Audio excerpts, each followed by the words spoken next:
No. No. All right, and 3, 2, 1. What's up, everybody? Welcome to the Final Checkpoint podcast. This is episode number 89. Each week, we react to the latest video game news. And we also talk about games we're playing, but that's on a separate thing. And you'll see that later on if you're going to stick around here on Twitch or YouTube. If you're listening on podcast services, that's on a separate show. Don't ask questions. We'll fill you in. My name is Joel. And I'm Ben. Ben, I know you love the intros. That's why I keep Your doing intros are just getting worse somehow. Like, the further we get into the show, they just get more egregious to me. I'm still recovering from last night / this morning. Okay, Our all right. very long... We had a little bit of a drunk soul stream that started a little late. But, man, did it run late into the morning. I think we finished around, like, a little after 2 a.m. Yeah, that sounds about right. By the end of it, I think I was half asleep. We were playing Drawful 2. Mm-hmm. And, I mean, I think the last thing I drew was a tree doing another tree doggy style. And that's right. And Yeah, I had no idea what... It literally... My prompt was a tree making sweet, sweet love or something like that. That's what it was. It was bad. That's what it was. But no Logan this week. He's feeling under the weather. Probably ate too many maple bacon bar donuts as he does. But that's okay because we have a very special guest for the first time on Final Checkpoint, visiting us from twitch.tv/ToofPete and Wasted Talent, Josh Beard. What's going on, guys? Thank you so much for having me. Thank you for being here. We are excited to have you and excited to hear about everything that you have going on. We know Josh from the Game Fanatics, another former TGFer. But of course, TGF is a family, so we all always come and go and hang out and chit chat. I've seen you kind of. I feel like it wasn't that long ago that I saw you kind of blowing up on Twitter with some sports stuff going on over on Twitch, and I was like, man, I know Josh does a lot of sports radio and sports centered stuff on Twitch. I wonder what's going on. So I want to hear all about what you have going on over there on your Twitch channel. Oh, man, I have too many things going on. Okay, I'm glad you blocked out 35 minutes because I'm going to need to go through a rundown of... No, I'm somebody, and we were talking about this before we started the show, right? First of all, number one, I think your intro was phenomenal. Being somebody who has been clowned for the way he intros things all the time, nobody will understand the art of introing anything. It is difficult to go from completely dry to be like... By the way, it's completely normal that I'm talking in your ear now. Let me introduce everything. So yeah, I think your intro was completely fine. So that's the first thing I have to get off my chest. Leave him alone, Ben. Leave him alone. But no, we were talking about this before the show. I'm somebody who I have to always be doing something. I have to always be finding a way to do something. And whenever I got out, I spent a long time in the military, and I knew when I got out, I wanted to do something around sports or games. And I've just been lucky enough to find my way doing things around sports and games. So I did sports radio for a really long time, but I backed out of it because I had an opportunity to go into the esports world. I got a job with a company called Mainline Esports here in Houston, and that led me down the path that I'm on now, where I'm casting for a Valorant League, I'm casting Rocket League, I'm writing for another website called Ritual Motion, which that's been incredible so far. And I've gotten this opportunity because Twitch really, really wants to pump out sports content. Twitch is really pushing more than gaming content. They want to be a place where people can come to pump out any kind of content that they want, right? And sports happens to be one of the realms they really want to jump into. And I know the right people, and I met some people through my random journeys in sports media and in the gaming and esports world, where they were like, hey, we know you're on Twitch streaming already. We know you're already doing sports stuff. Would you like to be a part of what we're doing? And I was like, well, heck yeah. So they've had me on front page promotions a couple of times for what was it? Major League Baseball's opening day. Nice. I was on front page for the NFL draft. I was just on front page. They didn't think it was that important, so I was only on there for like 10 minutes, but that was just enough. But for the NFL schedule release, Oh, I saw and that. they're Yeah, I did see yeah, that. Yeah. it's been wild. They just want to pump out a lot of sports content. There's only a handful of people that are really like dedicated sports content people, and so I've tried to build my channel around that to where now Monday through Friday at 10 o'clock.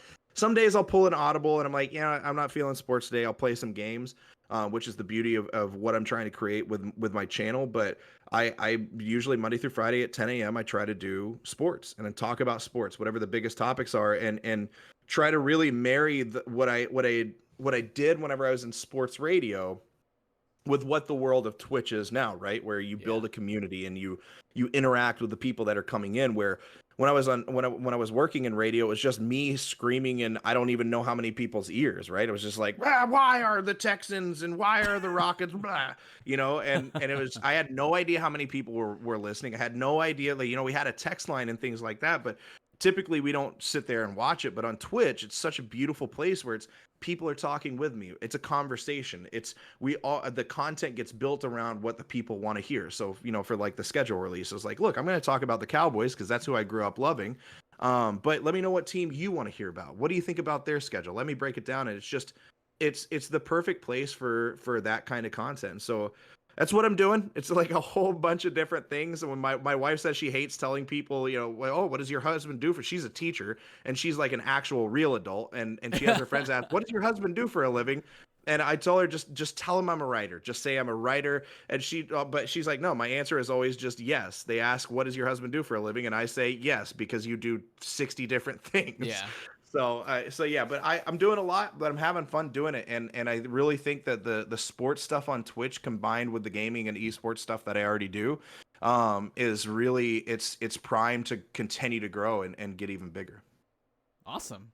Yeah, it's I just remember seeing you kind of blow up, and I did remember seeing you on the front page for the NFL schedule release, which I think is like a huge deal, because it'd be different if it was like an MLB schedule release because there's like 5,000 MLB games where NFL is such a short season and every matchup is pretty damn important, Mm-hmm. and so Yep. I think that's kind of a bigger deal than what they made out of, but yeah, that's incredible. I think that's pretty cool, and it is very there's very like a small window of people that specialize in it on Twitch because Twitch is more like game and stuff like that oriented, but there's these small pockets of communities that are centered around something that's not game related, and you can kind of mix the two, but I think like you see it with art streams and like dev streams and stuff like that, and I think sports is really starting to kind of find their footing there.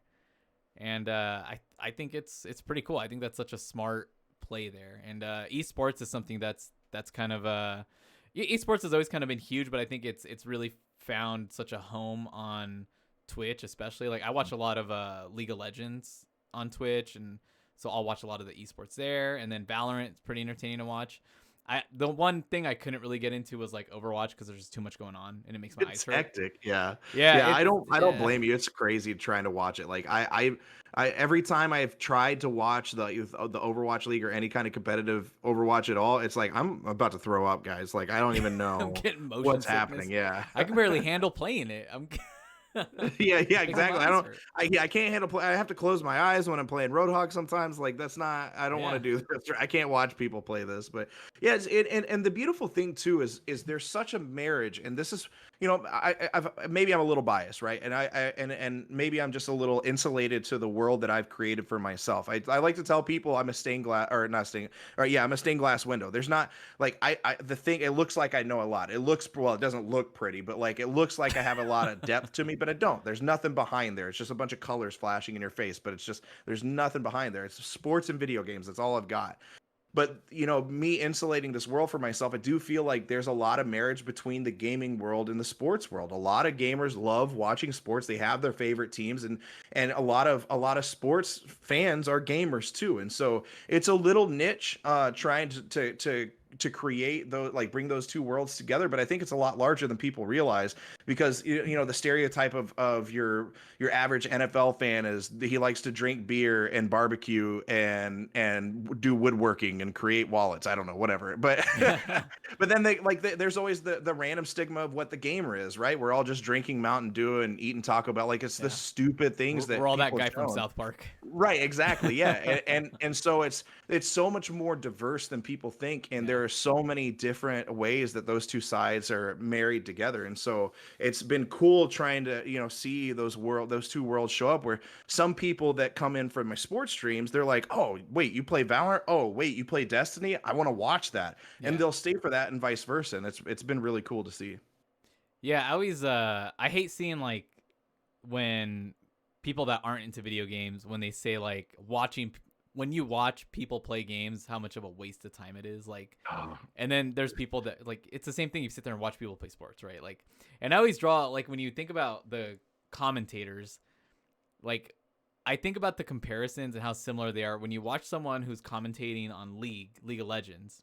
Hmm. And I remember when I was growing up watching soccer or football with my dad and hearing the commentators, and it's so alike because they speak so quickly and it's like they're going back and forth with the players' names and stuff like that. It's so comparable. If you ever, and I've never listened to like soccer in English, like how the commentators are there, but the way they like on League of Legends are going back and forth saying the players' names as well as the character names so quickly and describing every single thing that's happening on like the battlefield that you're in a soccer game. It's the same thing, even though the ball's just going back and forth between one guy and another. They're saying so much at the same time, and it just reminded me like League and soccer are the same thing. It's so similar. It Like, is. same And world. like, I started off with casting. I started off doing Rocket League. But the only I look, I'm not a high level Rocket League player. I hadn't watched a ton of Rocket League, but it was an easy transition for me because Rocket League is I mean, it's Oh yeah, just soccer. It's space soccer soccer. with cars. So I mean, there are definitely some differences. There obviously there's a lot different with it, but the pacing is still really similar. It's still the same. And so now that I've gotten into Valorant, that's a completely different animal. Like I've done all the different traditional sports before, but like with Valorant, I have to watch a mini map. I have to know all the agents. I have to know all the abilities. I have to know all of the different sets, all of the different plays, all of the different guns. And it's like Yep. it's information overload. With sports, it's like I know LeBron scored 35 and had 10 rebounds in his last game. That's literally like the max amount of knowledge I need to know for an NBA game if I'm going to call it. But with esports, I have so much more respect for these play-by-play guys, for these casters that do esports, because the amount of knowledge that they have to have just sitting there just running around in their noggins is wild. And but there are a lot of similarities between what the traditional sports play-by-play and then actual like esports casting. Yeah, I love the with esports that they still use like their gamer tags sometimes. So Yeah. you're like, Sword Art Online is he's got 2 Yeah. kills. I love that. Cool. Well, thanks again for going over that, and thanks for being here. Absolutely. We do have some game news to talk about. Not a whole lot, so I think No. that part might be pretty short. So Ben, why don't you give us a sneak peek of before we get into news, a sneak peek of what we got coming up on Final Boss Squad. Right. So we will finish up my Resident Evil 8 impressions. I guess it's the review now since I finished the game. And also Returnal is the main other big thing from me. And you're playing Destiny 2, so we can talk about that, I guess. Yeah. Well, there's a new season, so I want to talk about that. Okay, fine. All right, it's relevant. That's fine. It's, Destiny will always be relevant, man. Why? Yeah. Why No, do you have no. to hurt my heart? It's No back shade with in Destiny Pog 2. form. It's a great game. It's just, I don't care. That's fair. Just don't care. I liked it. I moved on. I haven't. I came back to it after being gone for a lot of years. I know. It's just that Joel has a problem. That's what it is. My problem is I don't have enough time to play other games, and that's the only thing I played for like Well, an hour if you this spent week. less time drinking and eating 17 tacos, Ooh. that would probably help you. So- That would help you out. So let me fill Josh in real quick so he doesn't just think I'm a taco eating alcoholic. too late. I already think that. No. It's too late. Yeah, it's too late. Thing That's is already true. there, yeah. Hey, who isn't these days? COVID, right? Ba-da-ba-da. So on the weekends, I've been spending my time at my in-laws helping build their pool deck. And yesterday, I hadn't eaten anything all day, but being in Idaho and my brother-in-law being, just an Idaho guy who works in irrigation, and if he's not working in irrigation, he works on a pool deck and just tossing beer after beer. So I ended up drinking a lot of beers, and I hadn't eaten anything, and I was like, well, I'm really drunk working on this pool deck, and I really need to get rid of a lot of this beer. So I ate like 9 tacos, street tacos. And yeah. Look, I can't say I haven't been there before. The older you get, the less you remember how much you need to eat whenever you drink, right? Because like I don't drink that much anymore in general. But the older I've gotten, I've been like, yeah, I could for sure have 4 beers, and then I'm like, oh, I didn't eat a thing today. This is not good now. Yeah. And now you're trying to catch up from behind. No, it's okay. I'll give you a pass on this one. I only also, think you're only kind of a taco devouring alcoholic, only a little Yeah. bit. You're fractionally that. They yeah. were small tacos. They were little Yeah. street tacos. I mean, It doesn't count. There's still They were 17 little tacos. street tacos. yeah. I mean, 2 of those maybe counts as one. So do the math, Ben, because I'm not going to. Yeah, I we've refuse. seen you try to do math, and it's pretty I bad. refuse. And I I'm refuse not to do math. much better. So let's get into the news. As you said, there's not a lot of news this week, and these are really just more kind of headlines and our thoughts about them, because it's not. You'll see when we get into it. But a lot of we're not PlayStation professionals. things. Actually, I think everything's relevant to PlayStation this week, which seems to happen a lot. First story is we got a little report. I think it was. I was trying to pull it up earlier, and then I changed the tab. This is from Sony CFO Hiroki Totoki, saying that basically the PS5 will be hard to find into 2022. So basically through another year. So my I next know birthday, I'll still not have a PS5. Yeah, right. I know it took me what 6 months to get one, of actively trying to find one. And this sucks. I know this is the world semiconductor shortage. It's affecting everything, but Hmm.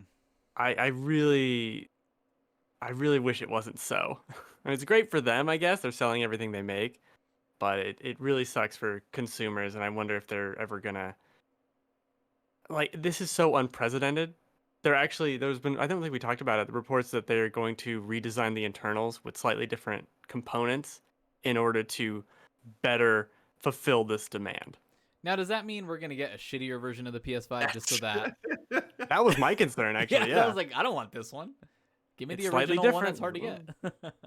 Not good. That's the first thing I thought of, is like, oh, cool. Can't wait to get the bargain bin PS4. Yeah. Super excited about that. At the exact same price that the good one sells for, Right. most likely. Yeah. Yeah, I'll wait for the scalped version, please.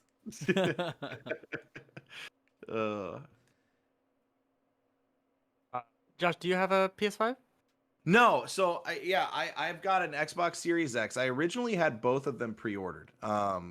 And I stupidly got rid of my PS5 pre-order because I'm a dumb, and I'm like, you know what? I don't need both on launch. And then I bought a new PC, and my Xbox Series X is mostly superfluous, and and I wish I had a PS5, especially for Returnal, which it's killing me that I can't play it yet. And so I've been trying, and I can't get one. And I had one. Yeah. I mean, I literally had one in my grasp, in my hands, and gave the pre-order away. And so no, I don't have one yet, and it makes me sad to hear. Whenever I saw that news that it's going to wait until that it's going to be until 2022, that it's going to be backlog. I mean, think about the games that are coming out, right? Like Horizon Forbidden West is back half of this year. They just announced that not that long ago, right? And like there are a bunch of other titles. I haven't played Demon Souls yet. I haven't played Miles Morales because I refuse to play it on the PS4. I want to play it on the PS5. And so my backlog on PlayStation is going to be absolute insanity. because I just want to play all these games on the PS5. And look, I'm ready to go. I've got the funds for it. I've made enough money doing NFTs with NBA Top Shot. I'm ready when the There you PS5 go. comes out. Like, let's go. I had a $23 investment is going to get me my Oculus Quest 2 and my PS5. So we're feeling good right now. We just need the opportunity to get to actually get Right. one of them. And if I have to wait until the end of 2022, I might cry. You're going to see a grown man cry like a baby if I have to wait that long.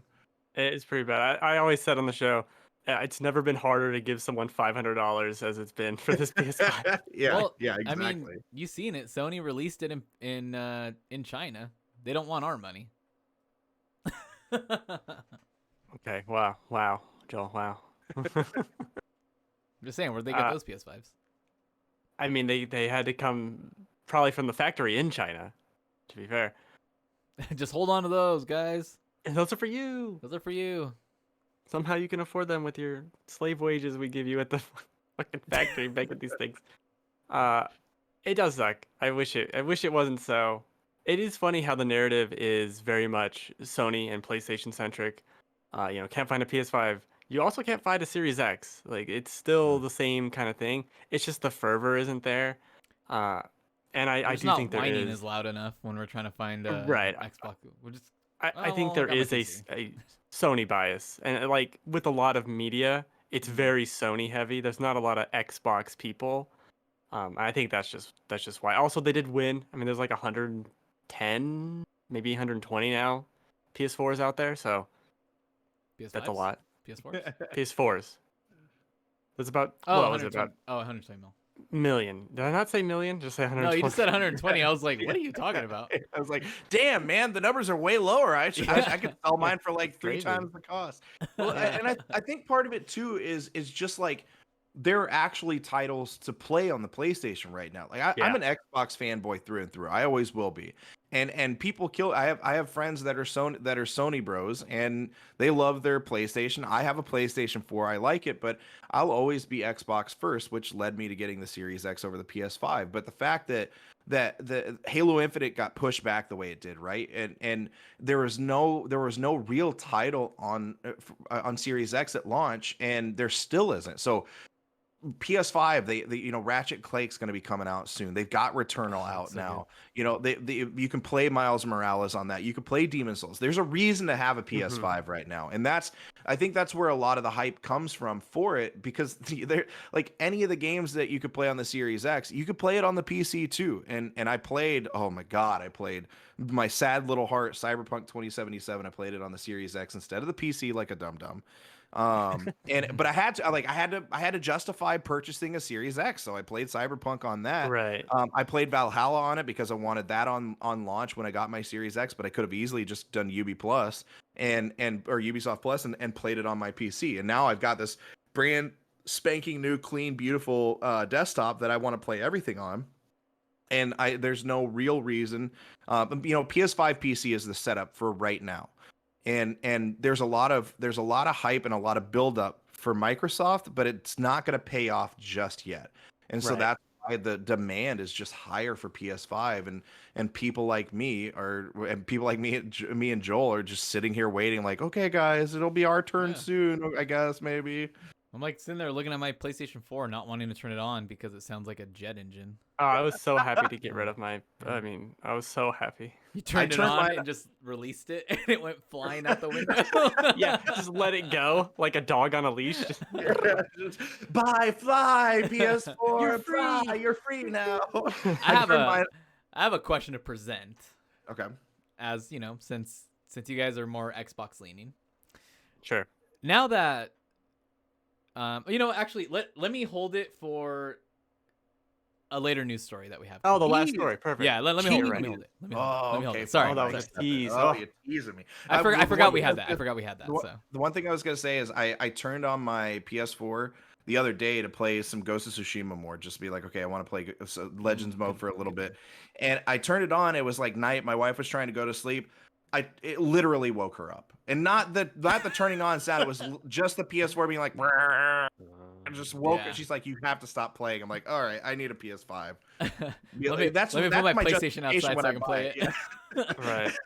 I will say the PS5. So the PS4, loud, very loud. PS5, very hot. Oh, It is really? it is very warm. Yeah, so I've had the Ooh. Series X since launch, and Mhm. I've played a few things on it. Not a ton like you're saying, but I went by the PS5 just to touch like move wires and stuff. It is hot back there. It is very hot. It's like my PC would heat up the room. It feel like it's equivalent to that. Oh God. Quiet but warm. Yeah, just a PSA. Cool. Don't put like Furbies behind it or something flammable, I guess. Furbies. You know all those Furbies you got, Joel. Yeah, I've Yeah, just been the Furby collecting collection. them. You're a 90s kid. Uh, Next story. We have a little report that there are going to be 25 PlayStation exclusives in development coming around to this platform. This is a weird story because obviously there's not even 25 first party studios with Sony. So I'm assuming this is including things like Returnal that would be technically kind of a second party release. But this is big news, and it kind of does relate into the last story. I think what you were alluding to, Joel, with your question. Microsoft is really gearing up. They have nothing on that tree yet that's bore fruit, Yeah. but they've planted all the trees and they're waiting for it to happen. And this is almost a little bit of a response to that, saying that they do have a bunch of titles on the way. We don't know what they are. And we also mentioned Horizon. That's the big title for this year. Ain't no way God of War was ever coming out this year. So it's Horizon. And even that I feel like could go either way, just based on their silence. But that's this year. Next year we'll get Ragnarok. And then what is it? And we know now it's a bunch of exciting potentially games for the platform. This is good to hear, especially like I was saying with Xbox, they could come swinging, and it's now's the time for them to strike. They've been building this up, and they could have a really good cadence of every 3 months, a pretty damn cool game on Game Pass for their system. It seems like also there was that story where they were committing to only like blockbusters. Remember? Not that long ago. And this seems almost like Yeah. a debunk or like a response to that, kind of like, no, we're bringing out a lot more games than just these blockbusters, guys. We've got a whole slew of, studios working on games for the PlayStation 5. And it's all Genshin Impact remakes and Oh, sequels. perfect. Which is perfect. Perfect. Gotcha Perfect games. titles. Ben, there's something you said. I'm glad that you said it, and that this, I 100% feel like this is just solely a response by Sony because of of everything surrounding Microsoft right now and the exclusivity or like exclusivity or non-exclusivity of games that are going to be coming out. And look, a place that I really feel like Sony has done such a great job of creating these amazing gaming experiences. It's not even just games, it's experiences, right? God of War is my favorite. It's my favorite game that I've played since the first time I played Mass Effect 1, right? Like it was such a great experience. I went full completion on it. I love it. I've played it multiple times ever since. Horizon Zero Dawn is a great game, but I think Sony is legitimately afraid for two Hmm. reasons. Number one, and you already brought this up, Game Pass is such a killer right now. It's such a huge intrusive victory for Microsoft in the gaming marketplace right now because there is nothing. I don't care PlayStation Now, PS Now, whatever they call it. I don't care what Sony does. They do not have access to the cloud servers. They don't have access to the technology and the ability to do something like Game Pass on the level that Microsoft is doing it. And by the time they get to that point, it's going to be too late. Microsoft is going to have a stranglehold on that market, and they're doing it so well right now. But then, like you said, if they can start pumping out exclusives every 3 months, 4 months, what is Sony going to do to that? I mean, the games that were that are I don't want to sell it. I'm going to tease it because I think that's the last story. But the games that we're talking about that Yeah. Microsoft could pump out are literal triple A, destroy our lives, 250 hours into it. And all of those are going to be day one. This is what's killing me is that's the combination of those two things. The fact that every single one of these titles is going to be day one on Game Pass is what's so wildly mind blowing And that's what Sony's afraid of. Sony is scared. So they have to say like, "Oh, we got 25 new games, man. Don't Mm-hmm. worry. Like please just stay with us." All the while like gamers are just like, "Dude, we're fine. Like we know your games are going to be good, but they're Right. afraid." Like I think Sony We can't even buy and your Microsoft. system. Yeah, exactly. Yeah. I can't even get one yet. I'm trying to But buy it. Sony and Microsoft are still so dead set in this war, in this battle that they've created against each other, where gamers are just like, no, this competition is good. Please feed us your 25 games. We want to know everything you have. Bring all these new IPs from us. We're also going to be happy with what Microsoft is doing over on Game Pass, and we're going to consume it all. And I think more than anything, like I love seeing this response by Sony, and whatever the E3 is going to be wild. Like E3 time Yeah. next month is going to be just absolutely insane. But I like this because competition just bears so much more fruit than what we had in the last generation of consoles, and between these two gaming companies, and these back and forths between Microsoft and Sony are so good for us as the gamers and as the consumers. And so I love seeing this. I love seeing Sony say, "Oh, you know what? Whatever they're doing this. Guess what? We're doing this now." And this like constant like this cold war between these two companies as they just build up their arsenal it means nothing but great things for all of us, and it's got me excited. It's much more exciting than last gen, where it was Oh my just god. Sony the whole time.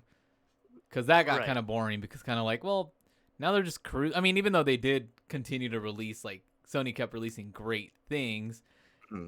like we still wanted Xbox to be there and to do great things, but they were gearing up for next gen. They were getting Game Mhm. Pass ready. They're building their ecosystem up, and then we saw what it led to. I jumped Joel, into don't act like State of Decay wasn't one of the biggest AAA gaming experiences of last generation. Okay. I did like State of Decay. I I like bought it on I Steam like though. yeah, I look. That's the thing. I always use that as an example because I loved State of Decay, but it's Microsoft's like their biggest guns that they brought out were games like State of Decay Yeah. versus the Horizon Zero Dawns and the God of Wars, and like they just couldn't contend with that. Like how is State of Decay supposed to contend with Bloodborne, right? Like you can't. There's no Oh, world nothing. where Yeah. those two, yeah, like it's wild, and so we're gonna get more of those moments from Microsoft, and it did get boring. This next gen is just, I don't care what platform you love, I don't care what console you love, great games are gonna be coming out for everybody, and it's Oh, so exciting. I know. Be smart and just get all of them. Yeah, exactly. Just be a Yeah. degenerate, buy every single platform you can, and play all of them on Uh-huh. everything. You don't Exactly. need to buy your dog food or anything. Just No, like no. yeah, Buy set it him an outside, it'll eat Xbox. the grass. Yeah, My there you go. kids had a great college fund until I needed a new PC, and now they don't. It's fine. They can go to community college, and it's way cheaper. It'll be all right. It'll be fine. Yeah. It's way more There'll worthwhile. be no anyways. colleges in 5 years. I'll be dead, so it doesn't matter. Yeah, yeah, exactly. Yeah. Who cares? Welcome I to the Nihilist podcast now. right. Yeah, let's not go down there. It's too early or late or whatever. With the Sony saying all these things, I do think it's interesting. The last E3 they did, which was what, 2019? Yeah, I believe so. The one that was in separate rooms, and it was basically just Last of Us, Dreams Interstitials, Ghost, and Days Gone also? No, that would have been the Days Gone. Anyway, it was like 3 games they showed. Ever since then, they've really had a very small slate of upcoming titles. Mhm. There hasn't been a lot like, kept oh, it there's tight. this. And like you look at, like we're talking about Xbox, there's so many things they keep revealing, and they're coming soon. Whether that's 1 year, 2 years, 3 years away. 10 years. Sony, we don't know, or 10 years away, like it's like the next Skyrim. Yeah. But with Sony, we don't know what those titles are. We get little drops of it, like, oh, this Miles Morales is coming. There's Demon Souls, okay, and then Horizon and God of War. But that's only a few things, and we know there's a lot more studios and a lot more potential that could be coming out there. So that's very exciting, like you said, for E3. Like this is the big E3, the first E3 of the new generation. It's gonna be big. It better be big. They really It do has make to a lot be. of third person games. They What you do, think about man. it? That's all those are. Yeah. And Returnal, Ratchet and Clank. Every single title we've listed is third person. I think they Action, forgot how adventure, to. third person. They forgot how to go into first person view. Maybe they did, yeah. They're like, oh shit. Oh man, we can do We that. don't know we don't have the hotkey anymore. We don't have the hotkey. They're like, where is it? It's like press where's the any macro key. for first person? I can't find it. Very small little bit of news. We had the new DualSense controller colors, which look nice. It's about time that we got different colors than the silly white. It looks good though. I'm looking at it right now. It looks fine. Good. But How much we are got these? a black one, a red one. $170 each. Yeah, they're like $70, which is a lot. I may or may not have already ordered the black one, Perfect. and I don't even have the PS5. Oh man. I'm preparing myself. That's what the black one good. looks so good though. It's still a bummer that they don't do the design studio like Microsoft does. Well, the design lab is closed right now also. Oh. We should Yeah, bring that up. Yeah. They closed it down like I think it was a month or 2 months before release, and then they're gonna open it back up again. I think like later this year. Or something Yeah, like that. yeah. Shame. So, yay controllers. Yeah, controllers. I mean, you're gonna need them. When those triggers Play break all these games. and those drifts happen. Such as oh man, yeah, there is rumors of drift. And I will say I've had my PS5 I guess a hair under 2 weeks. Those adaptive triggers, one of them definitely feels a little different than it did. I don't know, and I said this from the beginning. This shit ain't gonna last. There's no way. I just don't buy it. It's not good. Don't trust it. It feels cool, but that's kind of a different conversation. I'm not as wowed by the features and the haptic feedback as everyone else. It just feels like nifty gimmicks, and it's cool when it happens, and it's implemented well, especially in games like Returnal or Astro, especially. But I don't know that I really need that. I don't know if having to hold down L2 really hard to aim down the sniper rifle in Resident Evil, if that really added much other than, oh yeah, I got to remember to hold this down really hard, otherwise it won't take out the gun. Like, I don't know if that really changes the game a significant amount. Like, I went and I played about 2 hours of Mass Effect on Xbox because I might as well use the Xbox. Yeah. There's many reasons actually, but the shooting's fine. Like, I don't miss the clicking of the right trigger to like pull a trigger. I don't miss that. And I don't miss the haptic feedback stuff. Like, I want the game on the screen. This other shit doesn't really do much for me, and it does feel like gimmicks and stuff that is going to break and affect the longevity, I guess is how I should describe it, of the controller. Your controller's just gonna explode one day. It's just yeah. I don't trust it. I don't trust it.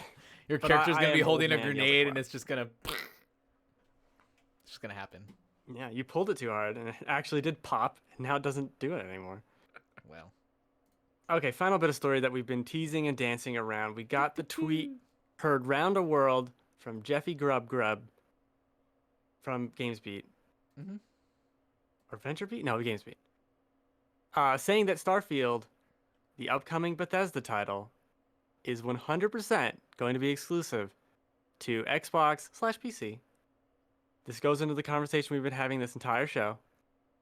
And this is the type of thing that we can expect mixed in with other rare titles, Fable, Forza, other nonsense from Bethesda.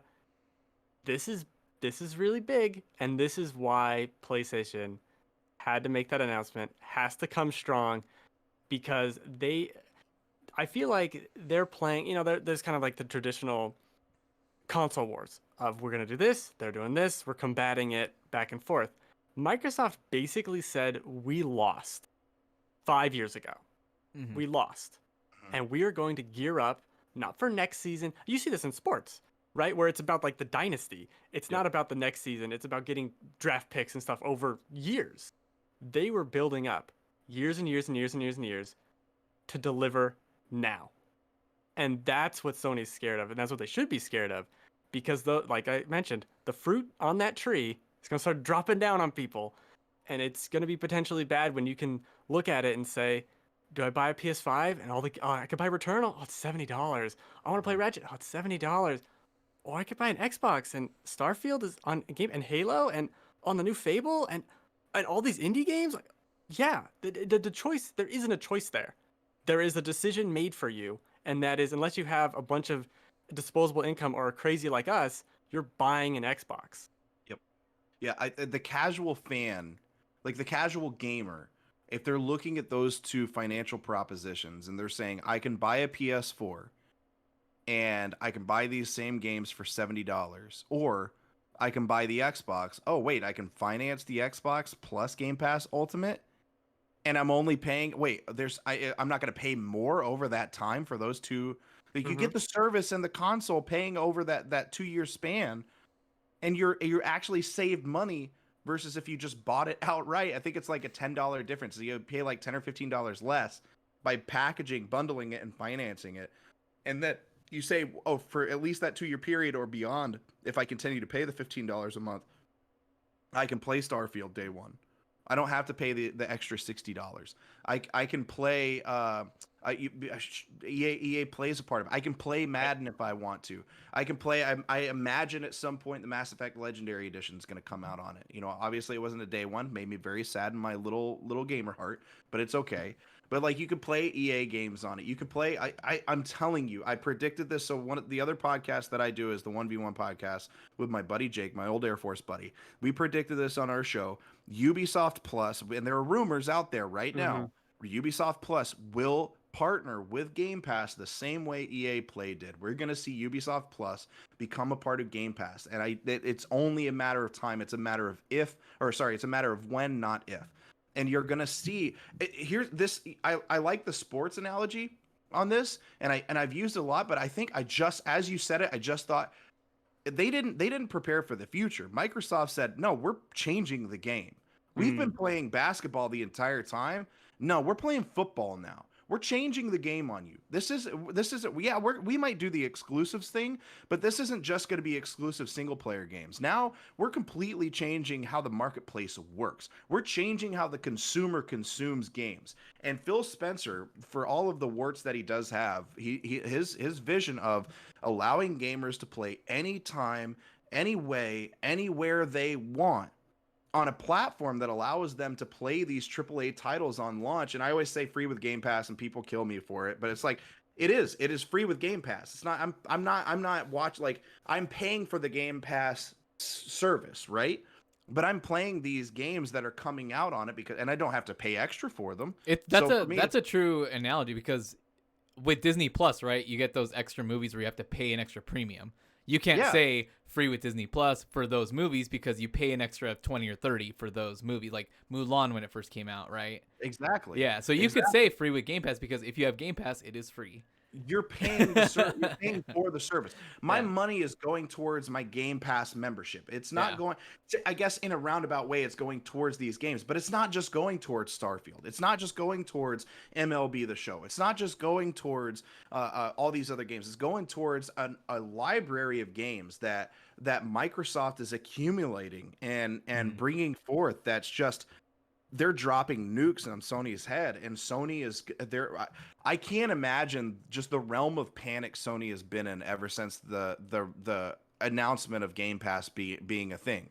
And then just like the sheer months and months of panic that they've had, where it's like, then all of a sudden they announced the Bethesda acquisition. Now, in the most obvious news ever, the amount of people that thought that these Bethesda titles weren't going to be exclusive to, you don't pay billions of dollars for a company to develop games and have them on your largest competitor's platform. You just don't. You don't do that. You want to bring people to your ecosystem, and you're creating an ecosystem that's allowing. Like, I've been playing the Mass Effect Legendary Edition, and the way Microsoft works now, I was playing it on my Series X. My wife wanted to watch some TV, some of our TV shows. I'm an old man. Yeah, well, I was watching Grey's Anatomy. Leave me alone. So we were watching Grey's Anatomy. Well, I paused. I paused my game. Yeah, definitely depressing show. I paused my game. I busted out my phone. I turned on the Xbox app, and I went to remote play and started playing Mass Effect flawlessly from my phone with my controller. And then when I take my son on Tuesday nights to gymnastics for his 2-hour gymnastics practices, I take my my Razer Kishi controller with my Samsung Note 20 XS Plus, whatever it is.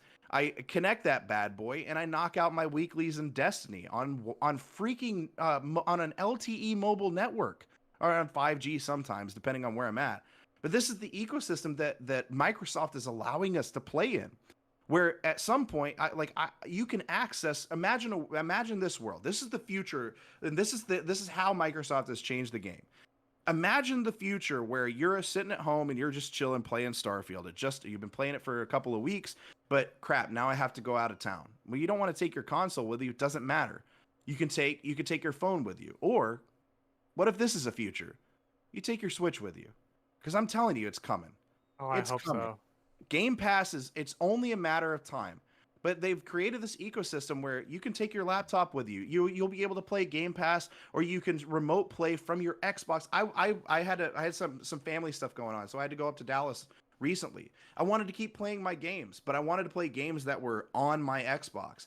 I was in Dallas, 4 hours away from my house in Houston, playing remotely on my phone games that are on my console at my house. And that's the future that Xbox has created. Phil Spencer talked about it 3 years ago, where he said he wanted the X, or 2 years ago, where he said that he wanted the Series X to be a home server where you could access a library of games at any time, whenever you want.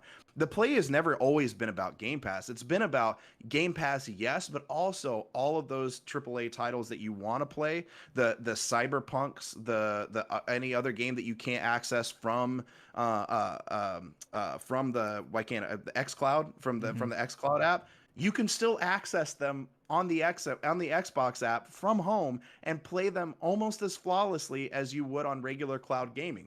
The ecosystem that they have is incredible. And so Sony, if you're sitting there and you're Sony, you look at this and you go, "Oh my God, we've got God of War Ragnarok."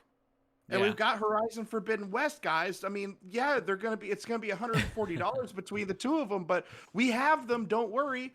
And Microsoft's just like, nah, don't worry. Elder Scrolls 6 and Starfield, if you have Game Pass, you're gonna be able to play them day one, no extra money. Don't worry about it, guys. You know that service that you've been paying for 2 years, and you've been playing all of those games, and look at all those games you didn't think you'd ever play before, but hey, Ori and the Will of the Wisps was pretty good. You never would have bought that outright, but you got to play it with Game Pass. Well, guess what? Now we also allow you to play Madden and Starfield and Elder Scrolls and all this. It's wild what they've created, man. It's sorry, I went way too long, but it's just insane. It makes me so excited for the future of what gaming can be with this ecosystem that Microsoft has created, and the world that we can live in with how their new consoles and PCs and phones all work together in unison to literally allow you to access the maximum amount of gaming and power at any time from anywhere. And it was the play. They changed the game on Sony, and Sony's just like, no, we were playing basketball, and Microsoft's just like, nah, we don't want to play that game anymore. We took our ball and we went home and we started a new game. Right. I think there is some. That's such a great point. Yeah. I think there is some quote about that, like, change the game. Don't, if you can't win, change the game. There's some quote, but you know what I'm saying. If you can't win, kill 'em. They can't go head to head with Sony the way they were, so there's no point in trying. And yeah, we're not just gonna give up. We're gonna do something different that just disrupts the entire system instead. And they've really done that, and they're poised. I mean, they haven't done it yet. They're poised to do it. And really, over the next 2 years, we're going to see if that actually happens. And I hope it does, just because I'm real tired of these Sony people who just won't shut up. And they're just like, man, Gears is not good, man. Gears is great. I think Gears, and you know my argument for Gears, Ben. To me, it's the better staple for Xbox than Halo. Than Halo. Because Halo hasn't been good in 10 years. That's the problem. Yeah. So that actually brings me to the question I was gonna present earlier that I saved for this. So now that Starfield is, this exclusive for Xbox, and they have Bethesda Studios, that kind of does for you, like, I guess as Xbox fans, does that make it feel like Halo Infinite doesn't have to be that good now because they have Starfield as the front runner to be their big exclusive? Or do you feel like there's still a lot of importance in Halo needing to be good? Yes, this is the don't fall on your face and look stupid in front of your friends moment. You gotta pull through here. It Okay, that's doesn't good. matter if it's just okay and it's an 8 out of 10. It's got to be that 8 out of 10. It cannot be the 6 out of 10. You're gonna look real fucking Mhm. stupid. You cannot screw this up. You delayed it a year. You biffed your console launch. It's on the back of the goddamn box. You gotta deliver with this. Starfield is irrelevant. No one made that purchase knowing, well, maybe you did. The Bethesda was before launch, but a lot of the hype for the Xbox was before we knew anything about Bethesda coming exclusively. You cannot no. Halo has to deliver not only just for Xbox but for 343 and for Halo in general. Like Yeah. this is the moment for Halo. You cannot put out a 7.5. It was fine. Yeah, if you have Game Pass, go for it. But this needs to be Halo's back, guys. It's free to play multiplayer. Let's go in, get Game Pass. I want to play the campaign with you. It needs to be that moment. It needs to be as big as any of these Sony exclusives. You see people talking about the Tsushima Legends, uh, getting super hyped about that, or Returnal, or any of this stuff. Like it needs to be that, because if it's not that, Halo is effectively dead in the mainstream consciousness of a lot of gamers at this point. It's their flagship series, and Starfield could be incredible. And yes, Yes. Microsoft owns Bethesda now, but Starfield is still a Bethesda title at the end of the Mhm. day. Elder Scrolls 6 is going to be a Bethesda title at the end of the day. Halo is the flagship of what Microsoft and Xbox are. Everybody who came to Xbox originally came because of Halo Combat Evolved. And I'm going to use a country music analogy, which Oh, I'm not a huge country fan, so it's weird that I'm choosing this, but it's the most obvious to me. It's like whenever you go to a Garth Brooks concert, right? You go to a Garth Brooks concert, maybe he has a new CD and you're really excited about that new music. But if he doesn't play Friends in Low Places, that stadium is literally going to riot. It's the one Mm. song. It's like God, it's why do really I just know that song? yeah, exactly. Because that song transcends country music. That's why I use this example because it transcends more than just country music. It transcends more everybody who even if you don't listen to country, which I don't, everybody knows Friends in Low Places. And that's what Halo is for Microsoft. It transcends Microsoft. It transcends gaming. When people hear the oh, they're like, "Oh, that's the Halo theme song. That's It is a Master great, Chief." great theme song. Yeah. I met my wife at a party and she I was talking about Halo because this is back whenever I was competing and I was playing competitively. And I was talking Perfect about it with drunk song. somebody and she walks up to me and she goes, "Oh, you think you're Master Chief? I could kick your ass at Halo." And Oh, jeez. my wife isn't a gamer. She knows nothing about the game of Halo. Like she was just messing around with me, but she knew Master Chief. She knew Halo, but she doesn't play it because it transcends that.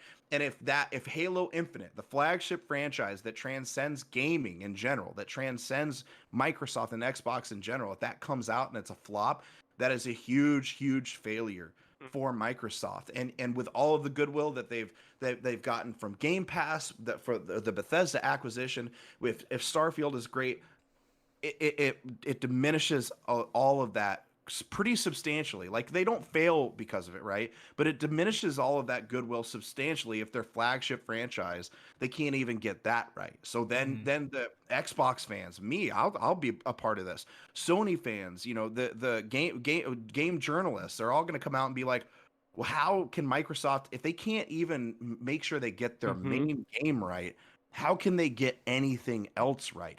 Yep.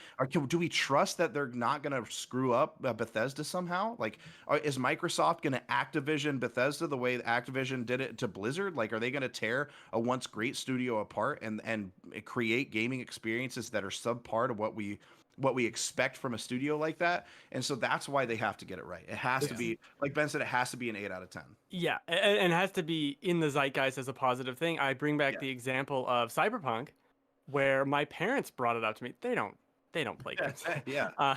My dad plays Madden, and I gave him Madden to play.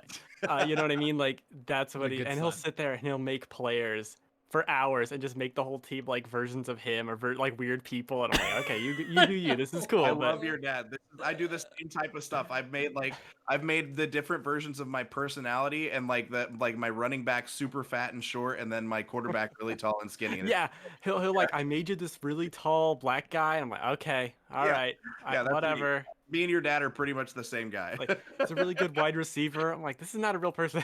But okay. But His they name's brought good, up to Ben. me.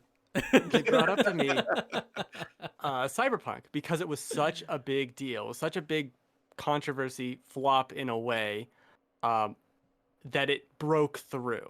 And Halo not being good, not meeting expectations, which are high, obviously, that is going to break through. And even if you are a Sony pony and you're not going to buy an Xbox, you're not going to do any of this garbage, that is going to affect the entire gaming landscape in a way that, like you mentioned, like, oh, I know Halo, I don't play, but I know Halo. Like, that's the thing.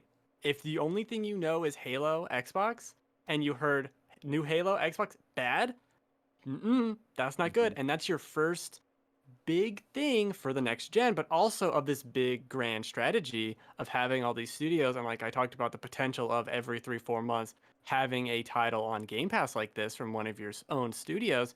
If the first one or one of the first ones out of the gate is a flop, it really does start to get that question, that nagging doubt in your mind of, is the future of this not going to perform? Is every title going to come out and be a bleeding edge?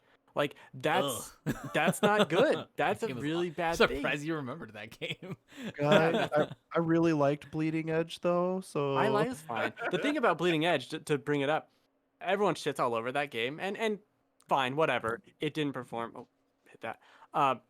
There's a lot of problems with that, but no one talks about that Destruction All Stars game that Sony put out like a month and a half ago, just as floppy. No one's talking. That's the Sony bias I was talking about. That's the Sony bias. Hey, It happens. All the Destruction All Stars was crap. Nobody gave Bleeding Edge a chance. Everybody tried to go into Bleeding Edge and play it like they could just run it. Like one guy would try to run in and take on 3 people, but it wasn't like that. It was definitely a team based game. You had it was like a to work MOBA basically. Yeah. Exactly. Like people who came from MOBAs and played Bleeding Edge were like, you can't run into 3 people and expect to live through that. The people who came in from MOBAs and actually worked as a team, it was an incredible experience. And I'm really sad that it didn't catch on more than it did. But Bleeding Edge. I'm sorry, I'm a Bleeding Edge apologist, but Destruction All Stars is crap. I watch it and it's crap, and the game's not good, and nobody's gonna play it. But we're not gonna. People are gonna scream Bleeding Edge in our face all day long. Yeah, but for the they're next not 5 gonna years, say we're gonna hear about Bleeding Edge. Yeah, and how much remember it flopped. Bleeding Edge? And no Starfield's one's gonna be like- remember. No one's gonna talk about Destruction All Stars, and this is the thing that always bothers me. And that's why I'm so critical on Sony and a Microsoft fan now, because no one gives them shit. No one gives Sony shit. They make so many mistakes like this. They were gonna charge $70 for this game and put it out at launch. Yeah. And now it's effectively not even getting put out on a physical release. No one's talking about it. No one cares. No one's gonna talk about it either. It's crazy. One of my favorite Sony biases, and I love, dude, I'm so glad you use the phrase Sony pony. That's about to get thrown around so often by me.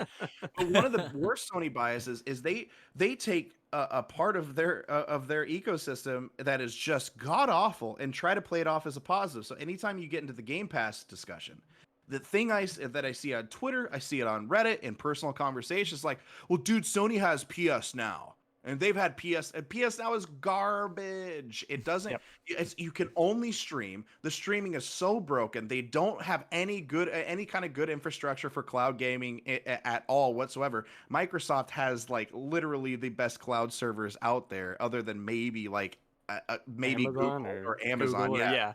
But PS Now is just a horrible pile of garbage. You can't download the game. You can only stream them. You can download PS4 games. You can only download. You can't download PS4 games. It'd be better if you could download PS3. Marvel's Avengers got on there recently, right? Yeah. But it's only the PS4 version. Yeah. It's on PS5. PlayStation Now is on PS5. Can't download the PS5 version though. Can't play that.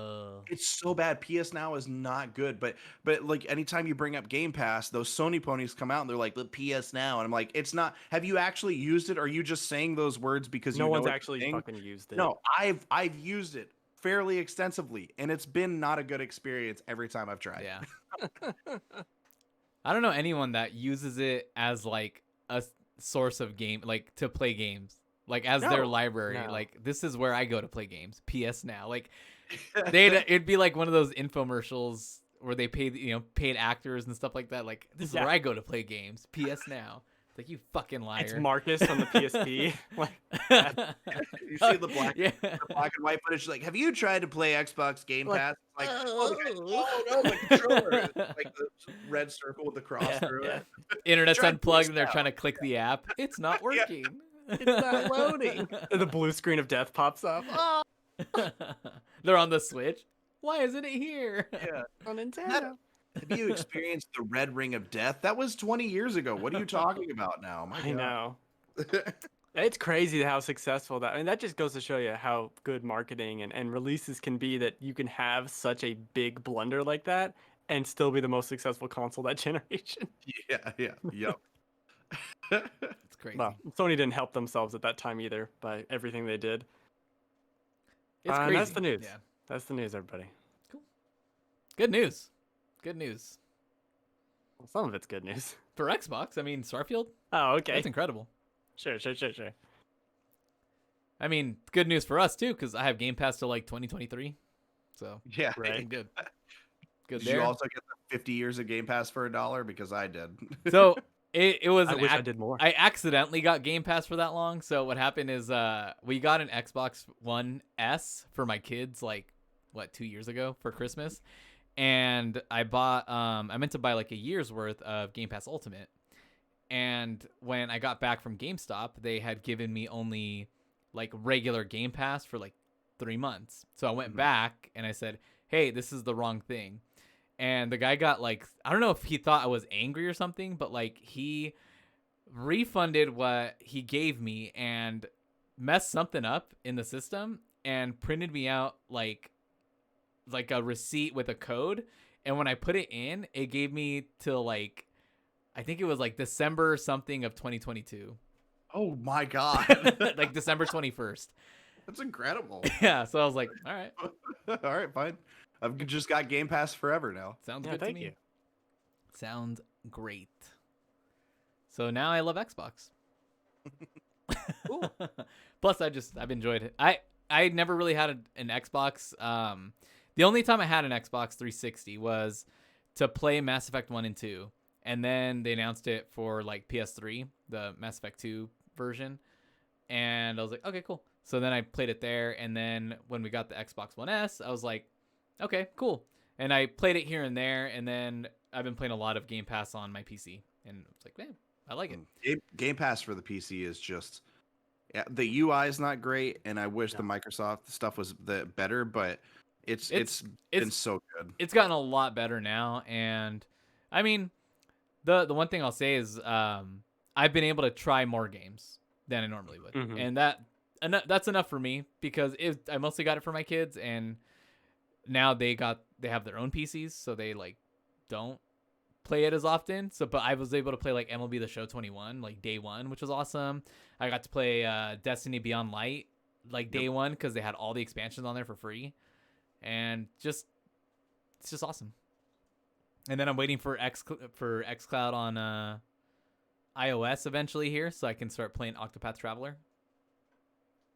Oh, I actually just started playing that. I haven't played it in a couple of weeks, but I started playing it like about 4 weeks ago.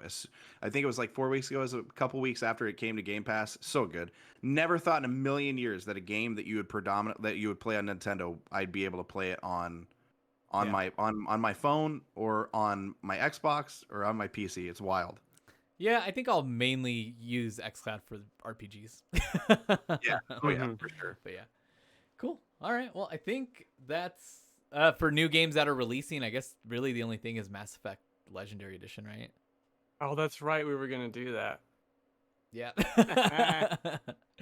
Cool. Well, I mean, really, I don't think anything else would dare to come out around Mass Effect Legendary Edition. Yeah. I don't know what's coming out next week either. I think Biomutant is next week or the week after, but there's nothing else major going on. Cool. All I right. Well, specifically specifically asked the gaming industry not to release anything else because Legendary Edition was coming out. I needed a good like 2 to 3 week buffer. Yeah. So I could just dive into my nostalgia and live in that world for a couple of weeks. Cool. Well, we're gonna take this time to end this show, and then go right into final boss squad. So if you are watching live on Twitch, or if you're watching on YouTube later, of course, stick around, stay tuned for final boss squad episode number 3. And if you're just listening on podcast services, thanks again for tuning in to Final Checkpoint. Again, my name is Joel. Ben is somewhere in the distance. I'm fixing things. Sorry, things on my desk. Oh, it's crazy. And I want to thank Josh for being here on the show with us. You can find him over on twitter.com/JoshBeardRadio. And you can also find him on twitch.tv/ToofPete. For having me, guys. Yeah, I had a lot of fun. I'm gonna have to come on a lot more often. I'm gonna have to bring y'all on my stuff too. It's gonna have to be a collaboration. Y'all are gonna have to come That's on, good. and then Ben and I can just Ben and I can just talk about how much we hate Sony Bros. Or Sony my ponies. God. Sony ponies. If It's we can funny just too talk about because my entire playlist of things I played is just all on PlayStation. You that. Oh, that's so poser. good. All right. I'm going to outro, and then we'll do our 5 minutes of... Okay, I'm gonna fix my mic thing because I hit it with my stupid face.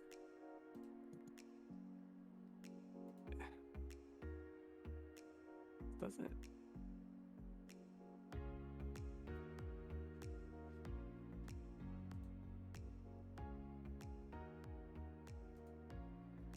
Turn the fan on. It's so hot. Yeah, I didn't play much, so my segment won't be very long at all. Yeah, I'm gonna have to keep mine short.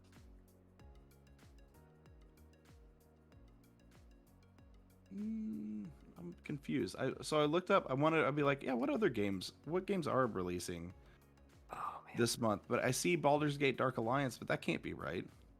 Did that not release last week? I thought that came out last week. Did it come out last week? I don't remember exactly when. I thought it was June for some reason. Oh, I'm gonna be so. No, mad. I know it's this month. I thought it came out.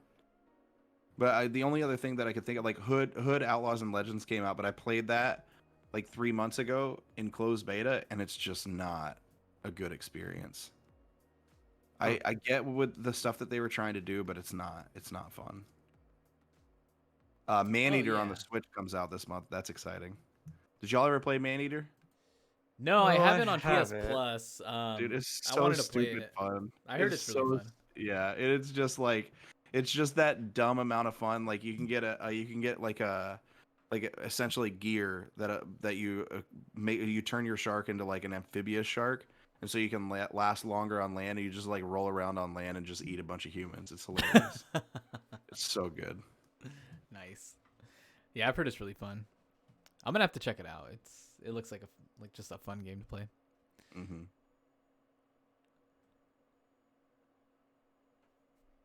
Oh man, I'm so glad baseball's over. I can finally get my weeknights back. Were your kids playing baseball? Yeah, my oldest son was playing baseball, and his practices were Mondays and Wednesdays, and then he had games Tuesdays and Thursdays. Oh my god! So I would, and I was assistant coaching, so I'd get off of work and go Yeah. directly to his practices and games, and where he would play was it's like a block away, so it wasn't that bad, but Still time consuming. yeah. And then I'd get home and it'd be like small amounts of time to do anything, and so the only day where we didn't do anything was Fridays. That's we would have Just Friday do nothing nights. at all. Yeah. But, How old is he? He's 12. He's 12. Okay, so he's a little bit older. So is it club ball, or is it just like the league where y'all are? Is it like a It's like it's like, I guess it's like Little League, but it's like for the whole valley, because okay. So there's it's like yeah. smaller towns around here, and since they don't have enough for a full league, they kind of combined all the That's the cool. teams into one bigger league. Yeah, my son's in 10U, and we're just doing like our neighborhood is like a master plan community. It's just freaking massive. So we have a league specifically for our neighborhood, but there's 8 teams in the league, and our practices were Wednesdays and Saturdays, but sometimes we wouldn't have Saturday practice because we'd have games. But our games were like random. We'd have like 3 a week where it was like Monday, Tuesday, Friday, or like Tuesday, Thursday, Saturday. And it was just wild. And we're in our final tournament right now, but we lost by first game. We lost by a point, and it was my son on second base. He missed a catch, and it was just with a runner on third, 2 outs, missed the play. And he was so mad at himself. I'm like, dude, you had a couple of hits, you scored some runs, you made other plays. Like, you can't beat yourself up over this. But yeah, it's double elimination though, so we still have a chance. But it's fun. This is my first year being an assistant coach instead of a head coach. And next season, I told Keaton, I'm like, I want to be a bench dad. I want to just sit, I want to sit in the bleachers. Like, let me be a bleacher dad for 1 year. That was my thought too, because I enjoyed being assistant coach, but like, it's just so much. Like, I just want to sit and enjoy the games. We got second place in the tournament. We came up. Nice. We were down by like, I think 7 runs up until the last inning, and ended up 2 runs short. And it was they played the hell out of that game because the team was really good that we played, like much better than us, and we still almost came back, and it was just tough. In that age group too, it comes down to like, what's their pitching? Do they have a good catcher, and do they have good pitchers? They just have hitters. Our kids just half the team on our team, just the kids were a little too scared to hit. Yeah. And so because we had younger kids that had come up to help fill the team. Oh, that's tough too. So yeah, it was tough. It was tough, but wasn't all bad.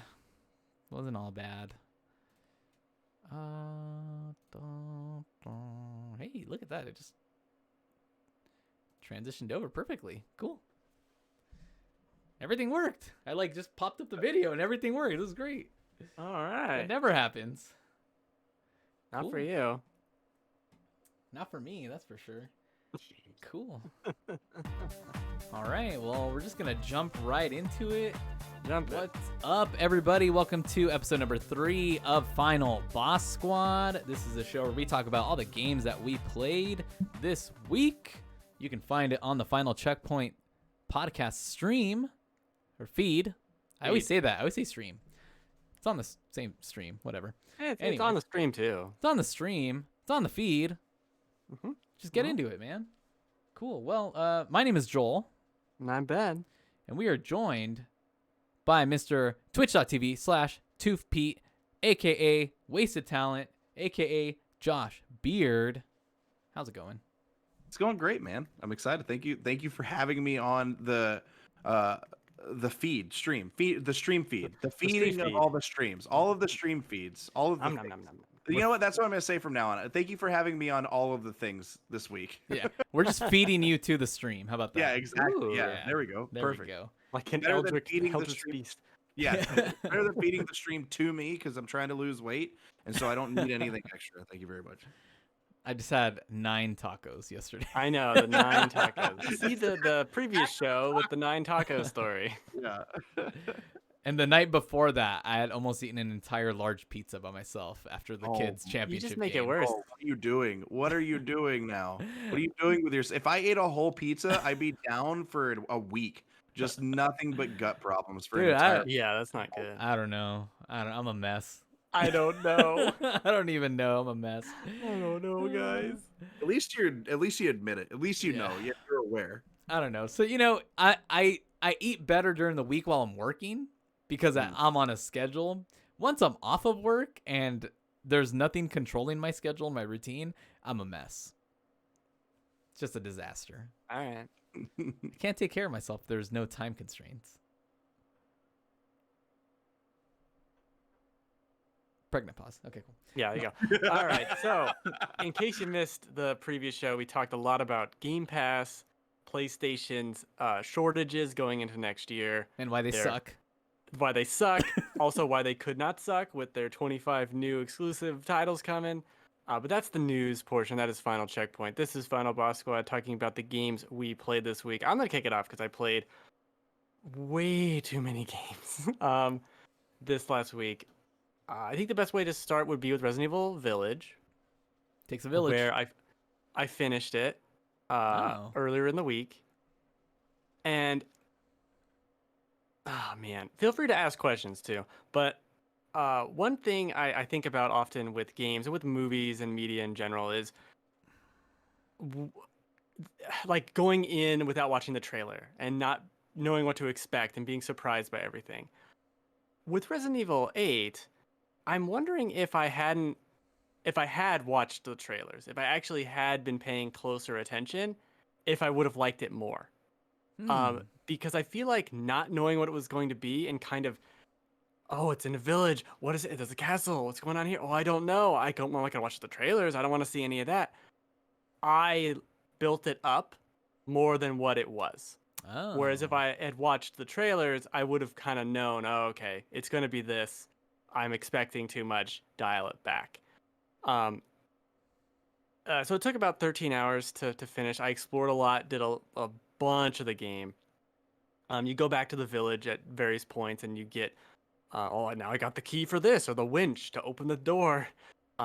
Resident Evil nonsense, and I really like that. I think it kind of showed a potential future for Resident Evil where it could be something quasi open world where you go out into some place and keep exploring this way and then come back and keep exploring that way in an open environment as opposed to a mansion or a creepy castle with tall people. Tall Um, people, one giant tall lady. people. I liked it. I liked the game a lot, but it was very underwhelming to me overall. Wow. Um, Okay. I would say the first half of it I enjoyed quite a bit. The first half is obviously the opening that's very linear and story heavy, and you're running away from things. That was cool. The castle is in the beginning. Like the whole game, first of all, the whole game should be in the castle. There's literally no reason for anything else. Just make 10 hours in the castle where I'm exploring a giant sprawling castle. I don't know who makes these castles, but they're small. When I think of castles, I think of giant ass castles.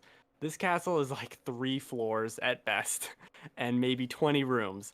That seems like a small castle. I don't know, maybe I'm castle shaming you. I don't know, but it seems like a small castle. The whole game should be in the castle, but the castle's great. The boss fight there I really enjoyed. I liked the whole progression of that. Then we move on to the next area, and I did my best to overly not do spoilers last week. I'm going to spoil one very tiny thing You bastard. here. Okay. And if you've watched any of the previous stuff, you probably already know, but I didn't because, again, I didn't watch it. There's a creepy doll. I will tell you this. Okay. You could literally spoil the entire game for me, and it won't matter because I won't play it because I'm a scared little boy who will literally poop his pants Okay. if he tries to play this game. So it's not a spoiler for me. You're safe. Okay. There's a creepy doll in this game. So the first section is the tall lady. The second section is the creepy doll. Okay.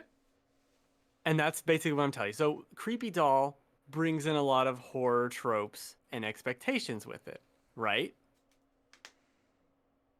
It doesn't deliver on any of that for me. One of my biggest, I don't want to say fears, but like things in a horror game that I find scary or creepy is when I remember Condemned, where you turn around and all the mannequins are there and they've like moved to get to you, and it's like, fuck these mannequins. I remember stuff like that. And I looked at this creepy doll and it's moving around all creepy and weird. And I expected so much out of this creepy dollhouse. And I got very little out of it. The whole puzzle of that place was a good idea, executed well, did not deliver on creepy doll. And I'm very hung up on it, clearly.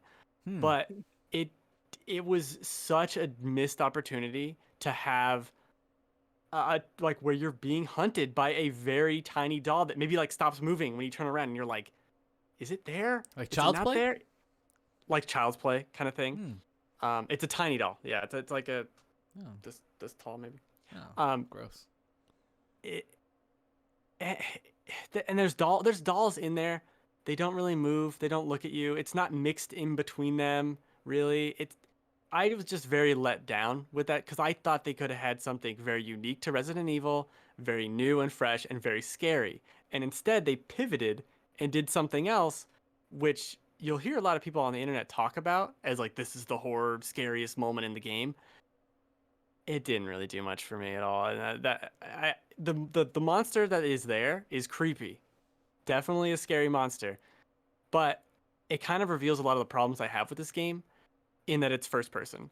Mm, To me, it being in first yeah. person makes the scares distinctly different. And unlike Resident Evil 7, which wasn't also in VR, but it felt very intentionally designed for first person. There are straight up cutscenes in this game that go third person. Like Really? yeah, it like changes cameras angles, and it's later in the game. Spoilers. It changes camera angles and stuff. It breaks that, and because of that, it feels like they started doing other things too. My big example is you run away from Lady D in the castle. You run away from all these various monsters. Not the doll. You run away from all these things. And in order to run away, what do you do when you run away? Okay, so something's coming towards you, right? Oh, I'm Oh a scary yeah. monster coming towards you. What do? You You have, turn you have to around. turn because of the stiff running. And now you can't see the scary monster. Yeah. Now it's behind you. Now it's not scary. I can't see it. All I can do is hear. That's okay. That's spooky, but I can't see it. It's out of sight, out of mind. I'm just running away now, and it becomes more annoying than scary because how close is it? Let me turn around. Oh, it's too close. Okay, turn back around, and it's like the fucking Muppet Show where they're like running like this. Oh, oh. Like it's really stupid. That's true. So yeah. Yeah. I Just from don't playing like 7. that. I And that feel like comes from the movement is like first that. person perspective, where if this Yeah. was in third person, like RE2 Remake or even the old school ones with the tank controls, you'd be able to see it. You'd see it destroying the environment around you, trying to get you, and you're trying to escape, and it adds so much tension to it. This is completely removed.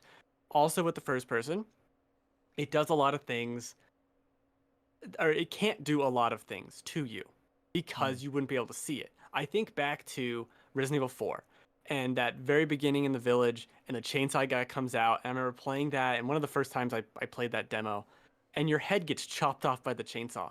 And it is one of those moments. This is a 15, 16-year-old game. You see that for the first time, and it is jaw dropping. Especially back then, it was like, I can't believe this even happened. Yeah. This is insane. And that game became known for these kind of gory, very horror. It's in the wheelhouse.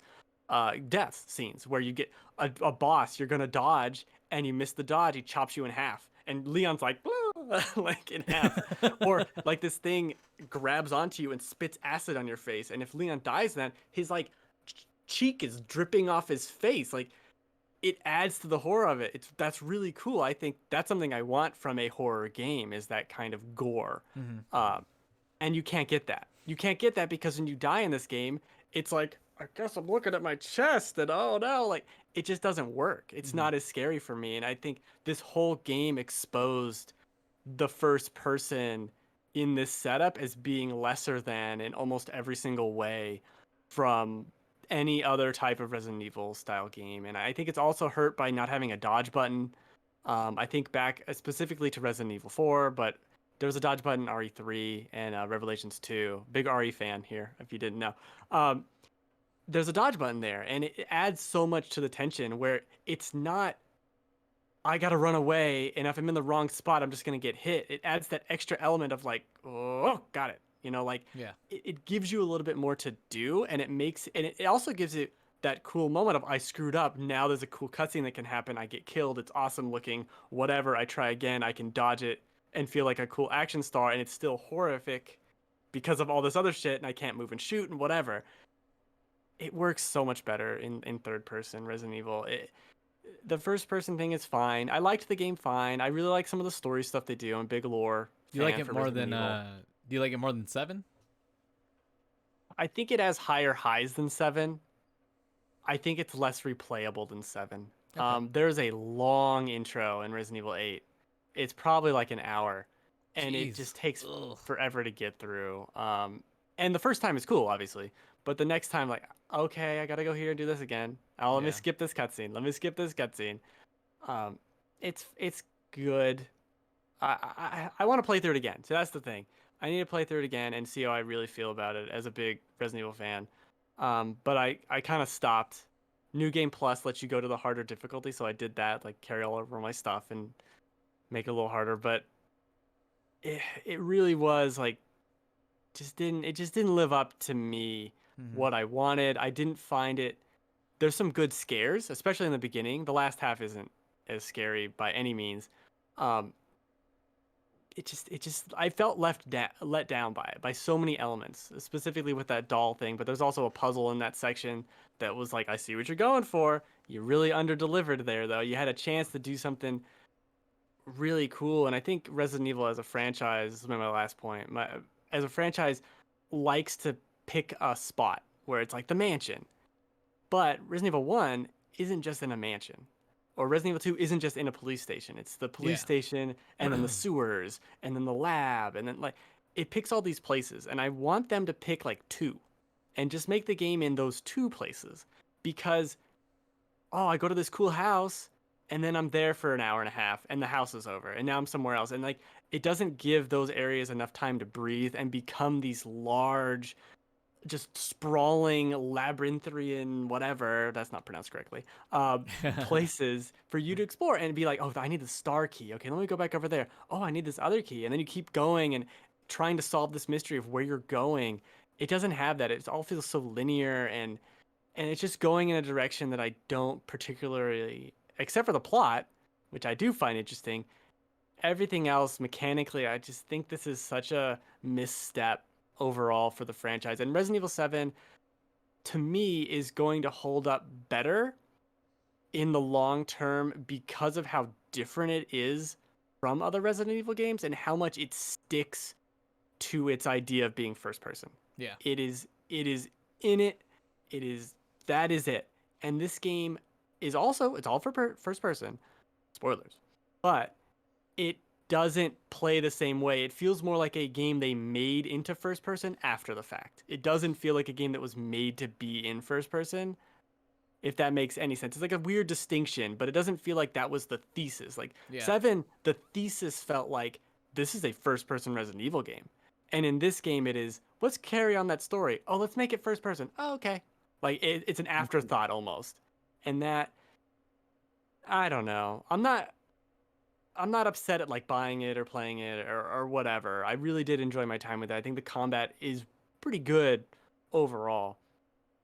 But as what I wanted or what I expected, especially with some of the elements they show off within the game, no, it's not. It's not. It didn't live up to what I wanted. Do you think they'll go the same way with 9? Like if they make a Resident Evil 9, they'll go with the same way of like first person and kind of the same style, or do you think they'll probably want to change it up by then?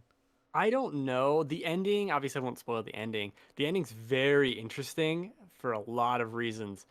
Um, and I think it will be third person if I had to guess, based on the ending, which is Okay. weird to say.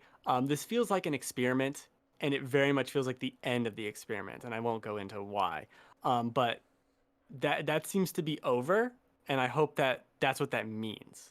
Like Okay. the first person is over, unless you want to do sections of the game that are first person. Like I'm fine with that. Like, oh, this is the spooky first person section, cool. But the whole game, all the combat being in first person, having I think back to like think about Uncharted, where you had to run away from something that's chasing you. But if you were in first person and just running away from it, that's not a cool section, right? And that's what is we're losing. That's what we're missing. You make Yeah. all these cool designs like Lady D chasing after you with her claw hand because her finger that's the lore. Her fingernails can grow super quickly and she just has control over that. They're not claws. They're just like her fingernails that she can extend out in Yeah. this weird Freddy Krueger And thing. so It's turning away crazy. from that, you Yeah, miss all of that you because you missed have it. to turn your whole camera. I don't see the animation. I don't see her like ripping something to shreds behind me. I hear it. I hear her saying stuff. I don't know how close she is to me. It really Mm. lessens it. I think they've lost so much of that, and it's a big problem in 7 too. Actually, the difference is 7 is much less of a combat game. There's so much more combat in this. There's so much more running away from things. 7 is very atmospheric, and you're stuck in that environment. It's claustrophobic. This does not have any of that. Yeah. Um, but yeah, I don't want to talk too much about any more about Resident Evil. I'll go on about it. Uh, it's good. I think I'm more on the low side. A lot of people liked it a lot more, and I'm coming at it as like the big Resident Evil fan. And Yeah, I will play it again. I've heard people not think it's like as scary, but still really like it. Just they don't think Yeah, it's like I think there's as I scary. think there's parts of it that are scarier, especially like the part I didn't really think was that scary. Everyone else seems to think it was like the most horrific thing ever. So there are elements of it that are very scary. And I think I had more non-cutscene scares in this game, like just general gameplay, like, oh shit, moments, as opposed to 7, which was kind of in a cutscene or in a boss fight, like set piece scares, I guess I'll call it. Okay. But then the last half's not scary. Real quick, I want to update Pokemon Snap. I beat Pokemon Snap. New Pokemon Snap. Took about 17 hours for me running around Pokemon World. Really enjoyed it. I think revisit my thoughts on it like 2 weeks ago, just to update a few tiny things. There's these like requests you can do, and it'll be, oh, I saw something in the bushes. You could take a picture of it for me, could you? And if you do, you submit the picture and you get something. You fulfill the request. It doesn't really give you anything. It's just kind of stuff to do. Yeah. This system's really terrible because you'll find, oh, the shark jumped out of the water. I took a picture of it and I submitted it. Cool.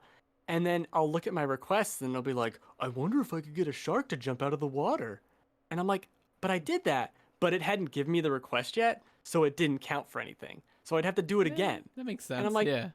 but that, if I did this the first time, just acknowledge it that I did it. That's not how and games work. I know, I fucking hate it. It's Nintendo.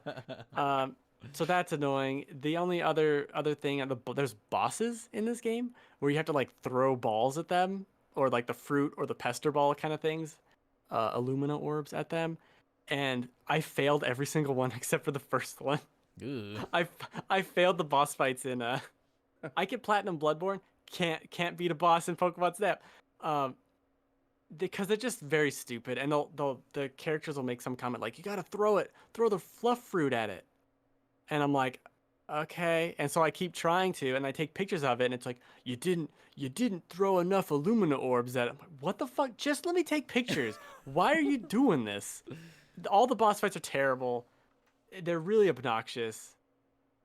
They're cool in like idea, but it's like a 5-minute fight where you're on rails throwing fruits at things, and then if you don't understand or are a moron like me and you don't hit it with the stuff enough, it just says you failed it. It's like, you didn't take a picture of it when it was all glowy. Mm-hmm. And I'm like, why? Like, why are you doing this?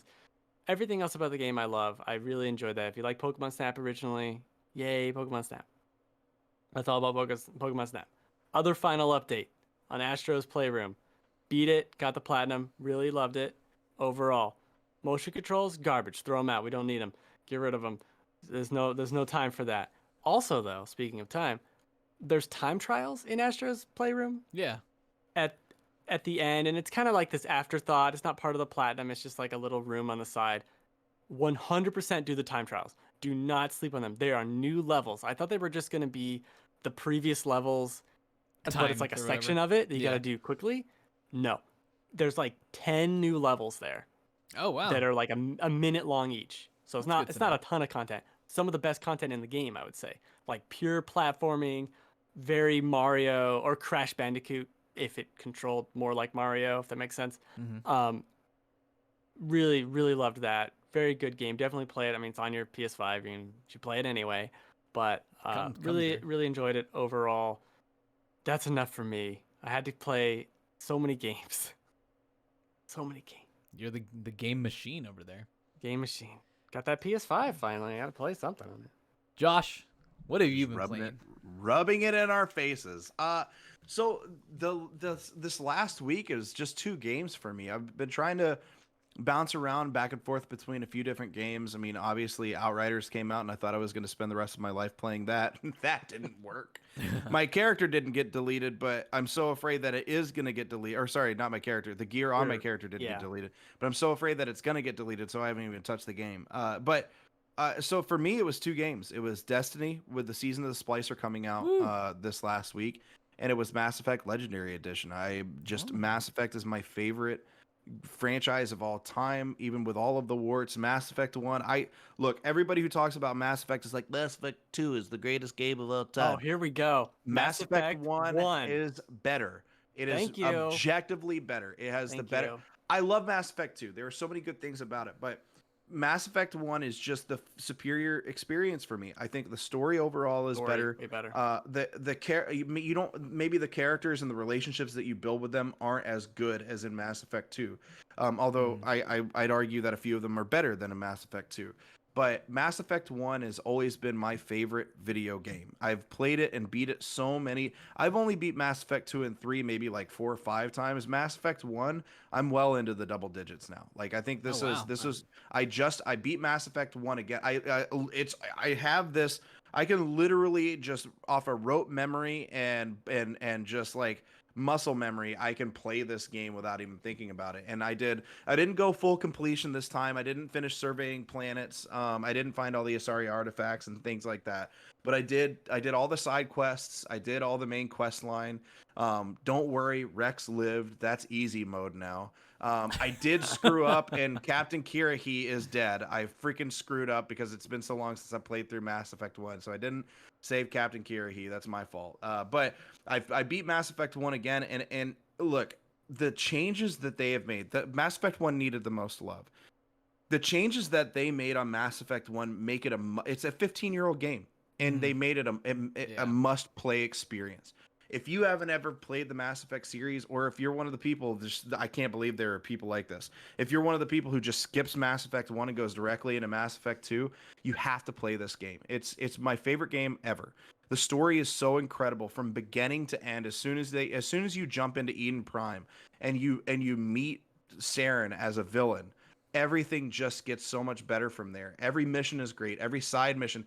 It's one of the very few games that doesn't waste your time from beginning to end. You always feel like you're doing something substantial. And the changes that they made to it, combat's still a little wonky, but all the old RPG elements are there.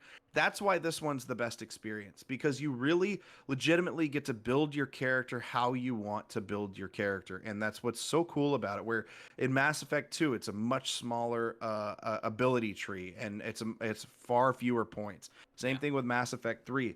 But in Mass Effect, you get points out the wazoo. And you can put it in. It's so replayable. It almost begs you to replay it because of the different things you could do, like bonus perks. But I'll dive into a couple of the changes here. So they have legendary mode now. You can play it in classic mode, which is the classic levels 1 to 60 playthrough. But they've added an option called legendary mode that's only 1 to 30. It's only up to 30 levels. And each time you level up, you get 4 perk points, which normally you'd only get 2, and then it drops down to 1 at a certain point in time. Now you get 4 perk points pretty much the entire time. Like every time you level up, you get 4. And so I was like I went with an adept again this time. I wanted all my full biotic powers, because biotic powers in Mass Effect 1 are just so overpowered, it's not even funny. If you're playing Mass Effect 1 past, like, I guess in legendary mode, past level 15 on normal still, you're playing the game wrong. It's too easy. Increase the difficulty. But I was just like, I was lifting things. I was using singularity. I was throwing Geth against walls. It was great. But so the legendary mode is fun. It makes you feel like you're accomplishing more in a short period of time, because I think what they wanted to give people with legendary mode is they wanted people to play that one playthrough and feel like they'd done enough to go straight into Mass Effect 2 and start to experience the trilogy the way they want to. So I love that. The biggest change, they changed the UI. The UI looks different. The graphical updates are great. I mean, my son looked at it and he was like, "Oh, this is new." And I was like, "There's only so much they could do with like a 15-year-old game." Yeah, kid. it's like Come an on. in between. It's like yeah. it's not fully like next gen, but it looks way better than it did. Yeah, And for people that play on PC, like that are used to like the new games, that are used to seeing that, they're gonna look at it and be like, eh. Yeah, yeah. not fully there, but yeah. but it's like, look, the game originally came out on 360, Old as and fuck. Yeah. they made some of the way they changed the lighting, the shading, the way they changed some of the models, especially whenever you go to Novaria and you're at the Novaria station. Whenever you make when you do the Ilos mission, there's a lot that they changed with the aesthetic of the Ilos mission, especially when you're driving the Mako down the corridors of the whatever the artifacts, the vaults that they have.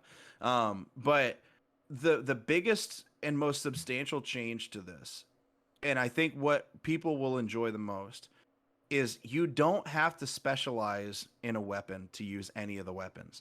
And that by far made this a much more enjoyable experience. One of the things I'd do before, anytime I do a playthrough, is I would do a quick, mindless, like 10-hour playthrough of the main storyline on a soldier so I could unlock assault rifles. And then I would switch to like an adept or to a vanguard so I could use assault rifles as my bonus perk because I loved using assault rifles in that game. Well, now, if you're an adept, if you're a vanguard, if you're an infiltrator, if you're an engineer, it doesn't matter. You can use any one of the weapons that you want at any time. You're just slightly less efficient. But what they did before, like if you didn't specialize in sniper rifles, you couldn't ADS with a sniper rifle. Yeah, you couldn't use it. It was if you didn't specialize in assault rifles, if you weren't a soldier and you didn't have the assault rifle perk, well, it was just this huge, massive, comically large circle crosshair. Well, that's all gone. You can ADS. You can be an adept with a sniper rifle and aim down the scope on the sniper rifle without specializing in snipers at all. With the assault rifle, you can ADS and zoom in and actually efficiently kill things with a dadgum assault rifle. And so you can build up this arsenal with. I was full biotic powers where normally I was using a pistol before. Well, no, I bought all my Spectre weapons, all my level 10 Spectre weapons, the assault rifle, the sniper rifle, and it was so cool going to Vermeer and going to Ilos and doing all those missions and really being able to bust out a full arsenal of what I wanted to use at a time. And that's something that the first game was missing. And that alone, I think, makes this a must play experience. And so I've had so much fun jumping back into the world, jumping back into those storylines. I think some of the ways it was so. People forget that Mass Effect just did this at a level that nobody had ever tried before. Yeah. Just the being able to craft your own story the way you want to, with every little detail playing out and the entire game being affected by every moment. But then to be able to take each and every one of those minute decisions into the next game and the next game just created this experience that I think a lot of people, especially now in this younger generation, my daughter's going to start playing it. I'm super excited for her to start playing it tomorrow because they have like a work or a school from home day tomorrow, and so she's going to start Mass Effect for the first time ever. And I'm like, this is like whenever she starts a book series that I'm reading, I'm like, you have no idea what you're getting into, and I'm gonna sit there and watch the entire thing with her because this is, I mean, Mass Effect 1, I can do a full completion with all side quests. I did it in 24 hours. It's about an 18 to 30 hour experience. If you don't do all the side quests and you're doing it for your first time, the game's about 15 to 18 hours. If you do all the side quests, it's about a 30-hour game. Obviously the games get longer after that, but it felt so good to get back into it. It's been about 3 years since I played it again. And I was feeling the itch, but then when they announced the Legendary Edition, I was like, okay, I gotta wait. Yeah. So I've literally been waiting for this moment for over a year now. Finally it came, and I got the second dose of my vaccine on Thursday. And I was like, Friday, I'm putting my Series X in my bedroom. I'm gonna lay in bed and I'm just literally just gonna vegetate in my bed. Sure enough, those side effects came in, and it's all right. I'm not Master Chief. I'm Commander Shepard now. It doesn't matter. Who cares about side effects? It's time to kill Geth. So it was so good. I'm gonna start Mass Effect 2 as soon as I can and jump into that storyline even more. But they made Mass Effect 1 just an even more incredible game than it already was. And I'm so glad, Ben, that you are somebody who likes Mass Effect 1 the best. There's so few of us, but it's the best experience of the series. I always make this argument. The story in Mass Effect 1 is so much better than the story in the other two games. And we're talking main plot. People always like to be like, what about the character missions? Yeah. That's not plot. That's character sub-stories, and they're great. I love them. But the main plot of Mass Effect 1 is such a Mission Impossible in space murder mystery half of it. Like, it's such a cool adventure to go on. And I think they missed that in Mass Effect 2 and 3, where it is Yeah. like, gather your friends and go to a mission. Like, that's not a main plot. Like, I Yeah. like my friends, but that's not a main plot. I do The- want to ask you, though, Yeah. Ashley or Kaiden? Oh, Ashley. Always. No, Always get rid of the Ashley. space. racist. Always Ashley. The No. space I'm sorry. racist. But I the space like racist. being able to change her mind. I don't want to just get rid of her. I like being able to talk to her and tell Nah, her she's get her dead. to change her mind. Like I've just never like the very first time I played, she died and Caden was like my guy, right? Because my first playthrough ever, I just used them almost the entire time, and then I took Ashley out and added Garrus. I was like, why have I not been using Garrus and Caden? And so I was like trying to make these decisions, and I was like, I don't know what to do. And finally, I chose Ashley stupidly the first time, and I've just done that every single time ever since. I've never saved Caden. I So can't do it. Do you get to change her mind? Huh? Yeah, you kind of like throughout the game, if you talk to her the right way and dive into it a little bit more, which ends up being either close to, or you go into a romance with Ashley, it kind of changes the way she thinks about stuff.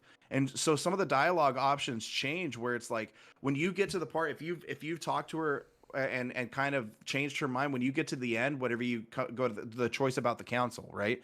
And you're like, what are we going to do? Are we going to focus all of our attacks on Sovereign, or are we going to save the council?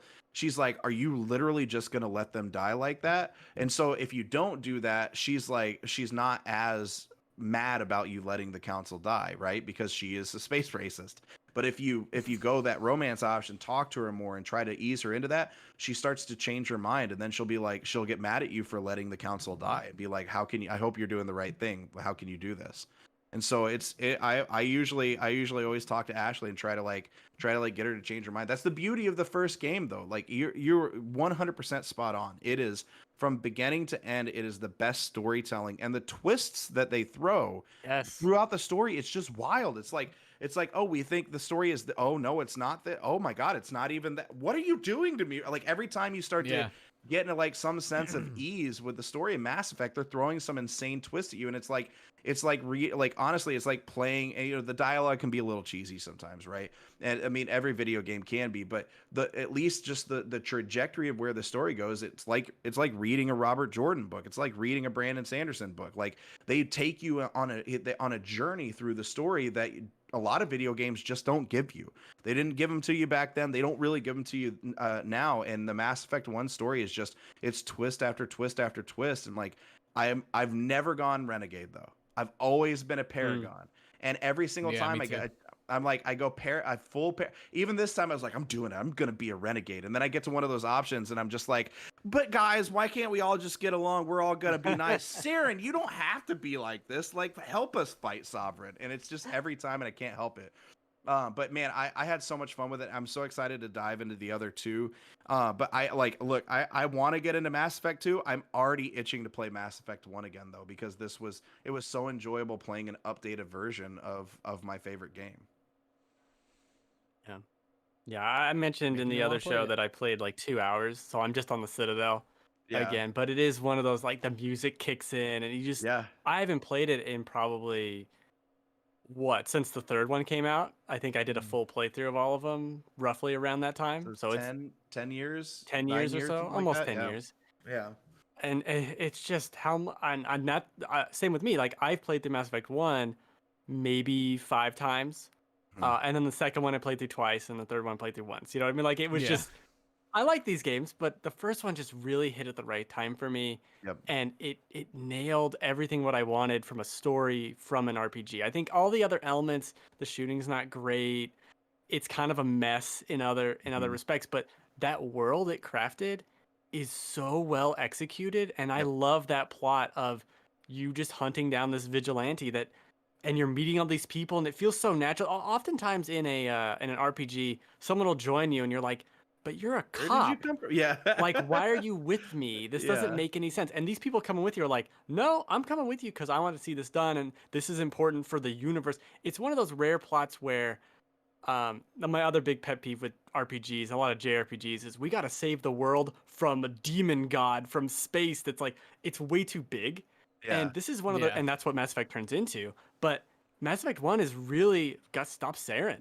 and Yeah. that's what the bulk of it is. And it's just such a nice, grounded sci-fi to see sci-fi that's so rich and intricate Mhm. that isn't about the end of the universe Right. yet.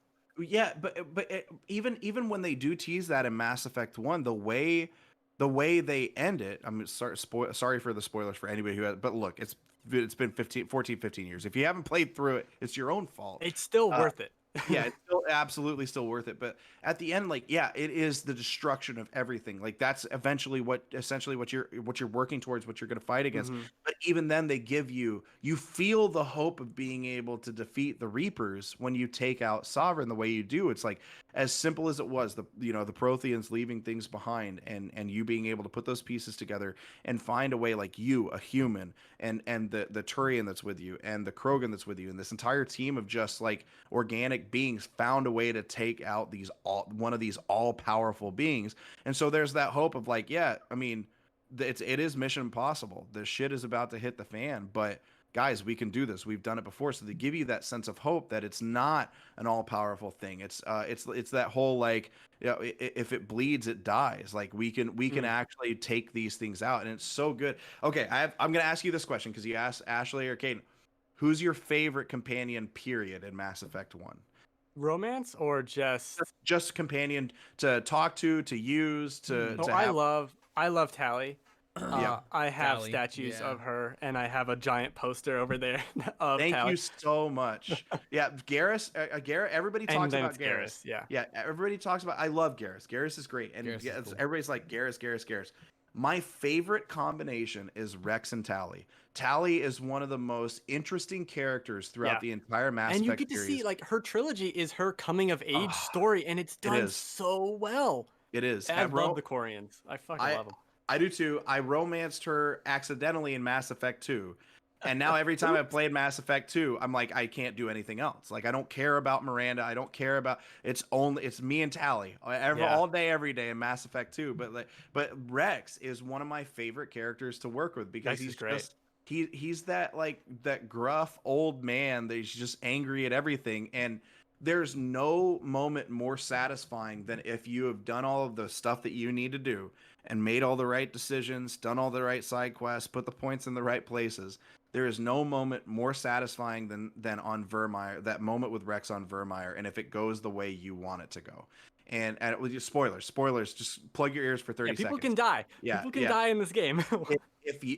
I have never been more satisfied than the first time I saved Rex in a Mass Effect playthrough, because it seemed impossible. It seems like an impossible moment. If you don't have enough points in your charm, then you can't convince him. Or the big thing is, have you done the side? And I told my daughter, like, do all the side quests. Don't go to this place called Vermeer. If you see something on your director and it says Vermeer, do not freaking go there until you've done every side quest you can. It's a good tip. Like, It's a good tip. I don't want to hold her hand, but if you get Rex's family armor, then he trusts you enough to like follow with what you want to do.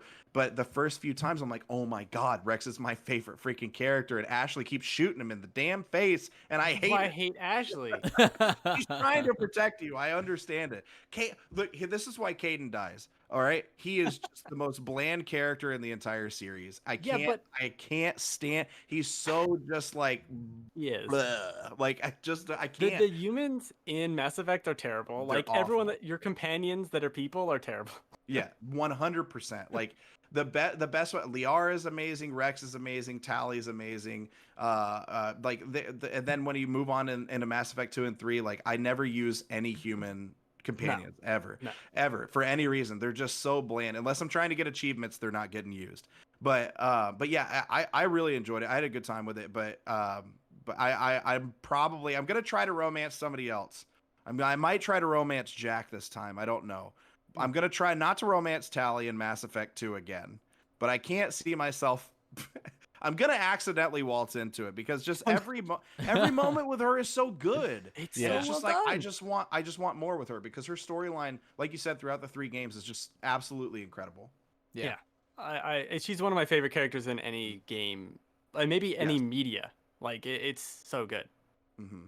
Yeah, I love Mass Effect. I'm very excited to dive back in. And my plan is to play like 4 hours a week, like kind of like I like a new TV show episode, but it's 4 Oh, hours. I like that. Yeah, And I do like that that a and that's a just good lot. do that idea. over like 6 months of just slow burn this Mass Effect. I love it. I might be Yeah, able to manage that.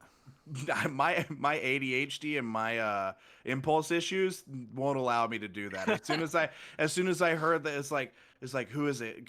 Shepard. He was left alive on a cruise. I'm like, no, I need all of it. Inject it all into my veins immediately. I Yeah. couldn't stop until I beat it. Oh man, that's good. Joel. I mean, all I've really played is a little bit Terrible. of Destiny 2. A little bit. Little bit. I just got into my season of the Splicer. I did the intro mission and then I've just started playing a little bit. Like I haven't played much, but the season looks really good. The armor, the weapons looks good. I enjoyed Season of the Chosen so much. All the stuff from there. I think they've done such a good job. Like, so when I played so much of Destiny 1 and I thought Destiny 2 started off really shitty and I quit playing it for so long and I came back right when Destiny the Chosen started. I played Beyond Light when it launched. And I thought, I was like, okay, this is cool. Stasis is fine, but I'm kind of bored playing it already. And I just wasn't in the right mood to play. So I just didn't play much. And I was playing it on console, which I also didn't feel like sitting there on my couch playing it. Got my new PC, and then one of the first things I did was buy the Legendary Edition on PC to play with my cousin and my friend, and that was right when Season of the Chosen came out. So I bought it all together and then really dove in and fell right back in love with Destiny. Now I'm not hardcore into it like I was way back Destiny 1, but I've been playing it casually, mainly multiplayer, Gambit, a lot of Gambit, and then started really looking at the weekly quests and trying to figure out what to do there and looking at the seasonal items and challenges and stuff. And they just put so much in this game and it's all fun. They've done such a good job. Everyone's you look at Twitter and stuff, everyone's complaining about stasis and crying about something. It's yeah, there's always gonna be people complain about that, but if I've been playing it casually and I just love it. I just think there's always something to do in the game. And it's such a good shooter. It's such a good shooter. Yeah. It's the best shooting experience that has ever been created. Yeah. No So good. game has had the shooting mechanics that Destiny has had. Bungie has created just an incredible thing. And this so that's the other thing I played this week was Destiny. I finished all of the weekly challenges, got them all done. Dang. This season is absolutely incredible so far. I haven't looked at all the leaks. A lot of stuff was leaked this week, and somebody spoiled one leak for me, and I'm so mad about it. But it's going to be so cool. All I'll say is, it's to celebrate Bungie, the 30 years of Bungie, and it's a little bit of a crossover from one IP to this IP. That's all I'm going to say. That'd be cool. But Destiny, and correct me if I'm wrong, with Season of the Chosen was incredible. The Presage mission was so great. Everything about the Glycon, all the Glycon lore and collectibles was so good, so well done. Destiny might be in the best place it's ever been in. And that's so hard for me to say because I think the best moment of Destiny, of the Destiny universe, was the Taken King expansion in Destiny 1. Yeah. They did such a great job with the raid, with all of that content. There was so much to do. But I think this is the best place Destiny's ever been in. And it's for one, well, I guess there's multiple reasons, but for one huge reason, they're getting so incredible with their storytelling. The Season of the Chosen, the way they told that story with Keitel and trying to partner and team up with Keitel and winning her respect and then exploring the Glycon and going through all those things, the lore that they're creating around this game is far beyond anything that any other gas game could do, right? There are sometimes when I play Destiny, I forget that it's a gas game, but it is. But the universe that they've created is so wildly intricate, and they set this game up to be, it really is a set your own goals type of game. You can be a hardcore player and have enough content to do and come in each week, get all your challenges done, and then play something else for a couple of days, right? Or you can be the casual player that just wants to come in, you get some weeklies done, do some Crucible, have some fun, get the new exotic that's out, get some pieces of seasonal gear. They've really let it become like a play at your own pace and set your own goals type of game. But the story that they're telling with this season of the Splicer, the way they've just started to fine tune their activities, like the new override mission is so cool. The Yeah. way you upgrade, the fact that they have the artifacts, plus they have like the Splicer Gauntlet, plus they have the way you can upgrade the abilities that you get within the override mission is so great. The aesthetic of it, I'm a huge synthwave outrun guy anyway. It's So pretty cool. the like the 80s like synthwave Yeah. feel is so great. Some of the weapons, I got a sidearm. I can't remember the name of it, but I got one of the new seasonal sidearms. Might be the best gun one of the best guns I've ever used in the game, period. And they constantly keep killing it with gear and guns. Like some of the new exotic legs that came good. out for each of the classes, they synergize so well with some of the abilities that are used.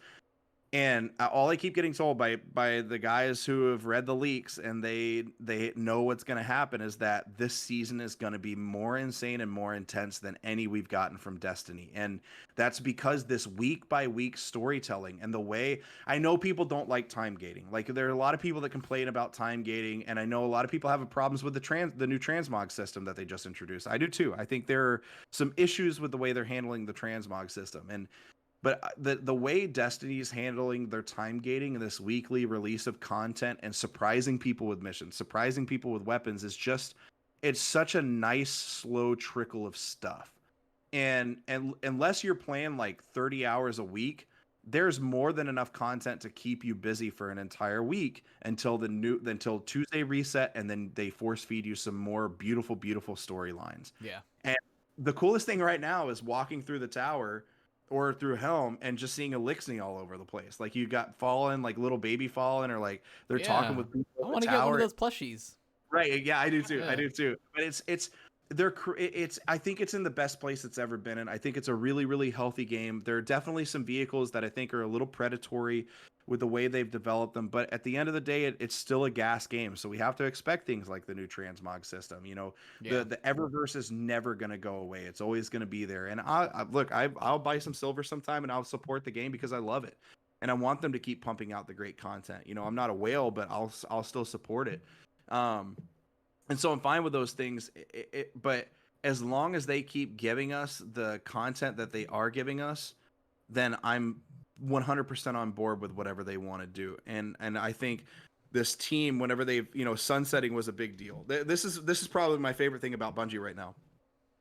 Anytime they make a step that the community thrashes them for, they almost always double back and say, okay, look, we tried it. We've screwed up. And a lot of people will say, oh, yeah, you shouldn't have done it in the first place. Yeah, you're right. You did screw up. But to me, I love seeing that because it's a developer learning from mistakes and saying, look, we wanted to try something. You can't test the edge and the boundaries of development if you don't do some things wrong. You have to make mistakes.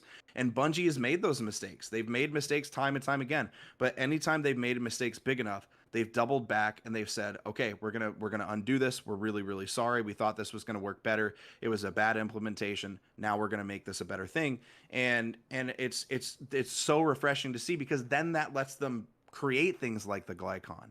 It lets them create storylines like The Chosen. It lets them go into a season like this with the season of the Splicer and really test the edge and the boundaries of what they can do with the game.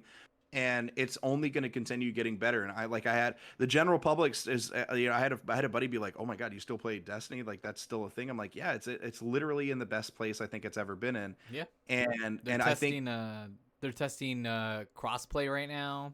Yeah, they accidentally released crossplay this last week. Yeah, and it went away. A big old oopsie. But I think crossplay is supposed to release next season. I think it is in August when next season comes out. Yeah, I think it's supposed to be next season is the goal. But I do want to ask you one thing. So before you played on PC, you played on PS4, correct? Yeah, I mainly played PS4, and then I downloaded, when Beyond Light came out, I downloaded everything on Xbox and played for a little bit, and then I jumped over to PC. Now, how do you feel playing the game on PC versus versus the consoles. So, I mean, it feels great. Like it's a night and day difference graphically. yeah. I mean, the game's beautiful. Skill wise, I feel like I'm so I feel like I'm learning the game again. I Oh, mean, really? I'm getting my ass kicked in Crucible left and Oh, right. yeah, yeah, Like yeah. it's the skill levels. People on PC are insane. So what I So do on good. Crucible, because I got really deep in Crucible whenever I was playing on Xbox originally. The PC experience in general is just far superior.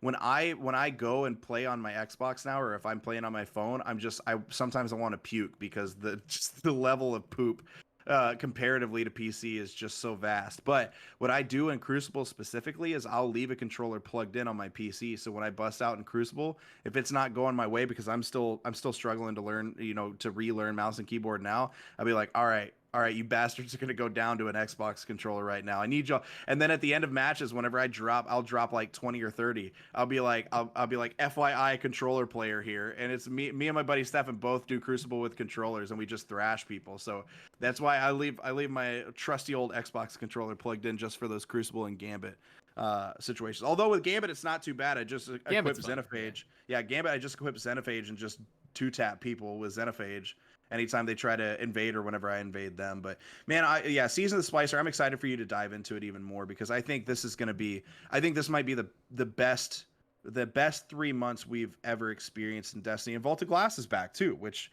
I mean, I've done it a bajillion times. Raid. I'm excited to Be I'm awesome. excited to do it a bajillion and one times now, but yeah, it's gonna be cool. Yeah, I think because I'll have my controller plugged in every now and then to try it. Like if I'm having a really bad Crucible night, I'll like try it, and then I'm like, no, I think I'm like in between skill level now because I've gotten better with mouse and keyboard. That when I go back to controller, it just feels so odd. Yeah. And same thing like with playing Apex Legends. Like with Apex, I've gotten a lot better on mouse and keyboard. That when I go back to controller, it just feels too weird. Feels slow. It feels too real slow and it's slow. restricting. Mm-hmm. So I think I'm graduating to that level now. So I don't know. But yeah, I'm excited to play more. I'm just finally hoping to have some time this week to finally play some more. And then other than that, the only other things I really ever play is like League of Legends Wild Rift on my phone. Oh, Wild Rift is so fun, man. I suck at it. I'm terrible. I get destroyed, but I still have fun with it. I like experimenting with characters on there that I wouldn't play on PC, like Blitzcrank. Yeah, which is fun because he just shoots out his arm and grabs people to pull them in, and so I'm just like, all right, who wants a kill? And I go and like I shoot the arm out and grab, the other team's champion, and then whoever's with me, because I'm usually duoing with other people, we'll just start beating the shit out of whoever I grabbed, and it's just like boom, easy kills. I do that with TFT because my Riot account on my phone is different than my normal TFT account. So I'll play TFT on my phone to just test out a bunch of different like combos and a bunch of different metas, and then figure out what I like. I miss playing TFT. Dude, I accidentally went diamond like a few seasons ago. I accidentally got like well into the diamond just testing random metas out on my phone account. But what's funny is I played my phone account so much that I got up there, and on my main one I've only ever made it to gold. Oh dang! Because I play and then I stop and then I just don't keep. Like TFT is one of those weird games where it's like I play it, I'll go on a weird TFT binge for like a week or two, and then I don't play it for like 3 months. I'm in such a weird place. And by then there's like a completely different set. Yeah. Yeah, the new set looks really good with like the evil items and stuff. The game looks crazy now. I don't think I could jump in at this point. I'm gonna have to wait. Cool.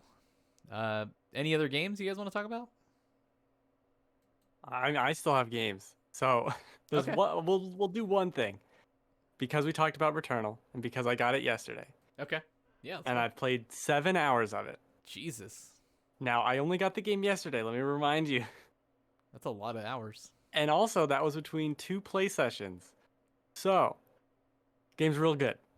Game's you like really it? Wow. fun. I'm liking it so much. Everyone talking about Hades and kind of like just one more run, one more run. With Hades, for me, it was like, yeah, okay, I'll do it again. It didn't really, I didn't feel that incentive. It was more like, okay, I'll do it again. whatever. But this game, I really like. No, I want to do this again. I want to shoot more things again. I think the base combat, even with the starting pistol weapon, is so much fun, and it's so visually stimulating the entire time with just the orbs flying at you or explosions happening. In it is this weird third person like bullet hell nonsense. I've loved it so far. I got to the second biome. I'll do my humble brag of I beat the first boss in my first attempt, barely. Nice. There you go. And then I just have not gotten much further. But man, it is that running around, fast, fluid, dodge, dash gameplay that very much feels like Housemarque, right? Because it is. It's that mixed with a third-person shooter that feels so much. I am a big third-person shooter fan. That is why I liked Outriders a fair amount. I just like that setup. This game reminds me of Control, if Control had better combat. Like the combat in Returnal, if that was the combat in Control, it'd be the best game ever made. Wow. Like it's just so much fun constantly to take out these enemies, to see new enemy types and figure out like, okay, how do I do this? Or what's this bonus effect, the alt fire for this weapon? Oh, it fires this weird laser. Oh, okay. I 7 hours almost. I got to this certain point and there was a new weapon in this treasure chest I never seen before. It's this kind of like machine gun that sort of homes a little bit into enemies. But oh, I didn't expect a new weapon. I didn't expect all these new enemies. Or the way the world reconstructs itself each time is done in a way where I like, oh, I've been in this room, but it doesn't feel like with the 2D roguelikes and Hades and Dead Cells or what, especially Dead Cells is egregiously bad, I think, with its level design with the procedural, where it's just a bunch of spaghetti they toss on a screen. Um, this game, it doesn't feel like a tile set. Like it is. The rooms are all in different orders and different layouts, and Yeah. the exits over here this time, whatever. But it's not like Hades where it just feels like a weird rectangle, and now this rectangle has an exit over here instead of over there. It's so much more intricate Sound it out. than in a 2D environment. And that 3D space with the third person shooting, I've really enjoyed it. I think it's got this very simple, like loot. There's a lot of loot going on with it too, where like, oh, do I pick this up? Or maybe I'll get some malfunctions with this, or maybe I won't. And that you can clear malfunctions by doing different tasks, and then it's just a positive thing, at that point. There's so much risk reward with it, but it doesn't have that roguelike feel of you could just die at any moment. You can if you just stand still and don't do anything, but I feel like so often in Dead Cells specifically, I would get hit by something and fall into a pit and just die, and it's over, and like that sucks. Or even Hades, that can kind of happen where you just get steamrolled in a certain room, and that really only happens in Returnal if you go into one of like the challenge rooms that are crazy town and everything's running everywhere, and you're like, I can't do this because my cooldown is affected by that thing, and I shouldn't have picked that weapon or whatever. It's so much fun to go through that game. I don't know if I'll beat Returnal, because it is pretty difficult and the runs are long, and I do think it needs a save in between. Like the big problem with it only saving when you die is that if you, like, let's say you beat a boss, and then you'll get a key after beating the boss, and that key opens up the portal to the next world, and you'll keep that key. So every run past that, you can open up the portal to the second biome instantly. You don't have to do everything again. I don't even know if the first boss spawns. I've never seen him again. Because I just I find the portal, I go to the portal. But if I fought the first boss, got the key, and then my console crashed for whatever reason, and it didn't save, I wouldn't have that key. See what I'm saying here? Yeah. Like, yeah. there's a big potential problem with the way the game doesn't save. Aren't they your progress. Aren't they working on that fix? I think they're working on it, but like literally all you need to save is the permanent upgrades. Like if you get a permanent upgrade, just put that on my account. That's what needs to be saved. Yeah. I don't care. I don't need to be able to restart a run. I don't care about that. I want to make sure any audio logs I got, any artifacts I found, that needs to be saved. That progress needs to be saved. Nothing else needs to be saved. That's it. I don't care. I don't need to start a run over. The runs are long, but they're so much fun. I mean, I did the daily. There's like a daily run. I mean, that's not a new feature. And it gave me this like super powerful gun, but then a bunch of stipulations like you can't do this and you can't do this. And it was so much fun. I got the multiplier up like 30 times. I Nice. was I think 160 on the leaderboard. Pretty good. Pretty good. Now granted, 2,000 people did it. So maybe not a lot of people playing this game, Yeah. but pretty good. Really. I mean, I stayed up late last night playing this game. I want to play it now. I'm gonna immediately be playing it now for the rest of today. Like, oh, I should specify. I work nights, so my day started at the show, beginning of the show. I'm not that crazy. Um, I really I don't know. Like I said, don't know if I'll beat it. I don't know how much I'll like it in a week. Yeah. If it will get repetitive and whatever, but I'm very impressed by it. I love the obviously alien inspired art style Yeah. and just general direction of the entire thing. It is so cool. I yeah, I don't think I could have been more wrong potentially about Returnal than because I wasn't like negative on it, but I was just really like, I don't know. Well, you just haven't I, you like their games less and less, right? Housemarque games. yeah, I don't really Because like the last one you Housemarque liked games. was like Super Stardust. Yeah, I don't really like Housemarque games more than an hour or whatever. You know, like, oh, this is a cool little arcade thing. All right, I'm out. This feels like the perfect thing for them. Like, just Yeah. make roguelikes because they're big. It's basically what you've already been doing since the arcade game, starts over each time you do it. Yeah. It's really cool. There are some things like the UI is confusing for no reason. Um, or there'll be things like different objectives that are not objectives. There's just things that it doesn't tell you. And I'm like, what am I unlocking? What exactly? It's like, oh, you unlocked the hardened skill for this weapon class. I'm like, is that permanent on every single time I get a pistol? Or how does that work? Or is that a skill that I unlocked now that can happen again? Like, I don't know exactly what's unlocking or how that's happening. Doesn't really matter. Having a ton of fun shooting aliens. Yeah. I think the art direction goes a long way of having these long tendril monsters that explode in like cube bits everywhere. It just has such a fun aesthetic. Yeah, I really like the game a lot. I need to sell whatever I need to sell to get a PS5 so I can play it. It just, whenever I watch people play it, it looks like insane Risk of Rain. Like, it just looks like somebody took Risk of, like, the style of Oh, Risk of Rain, 2.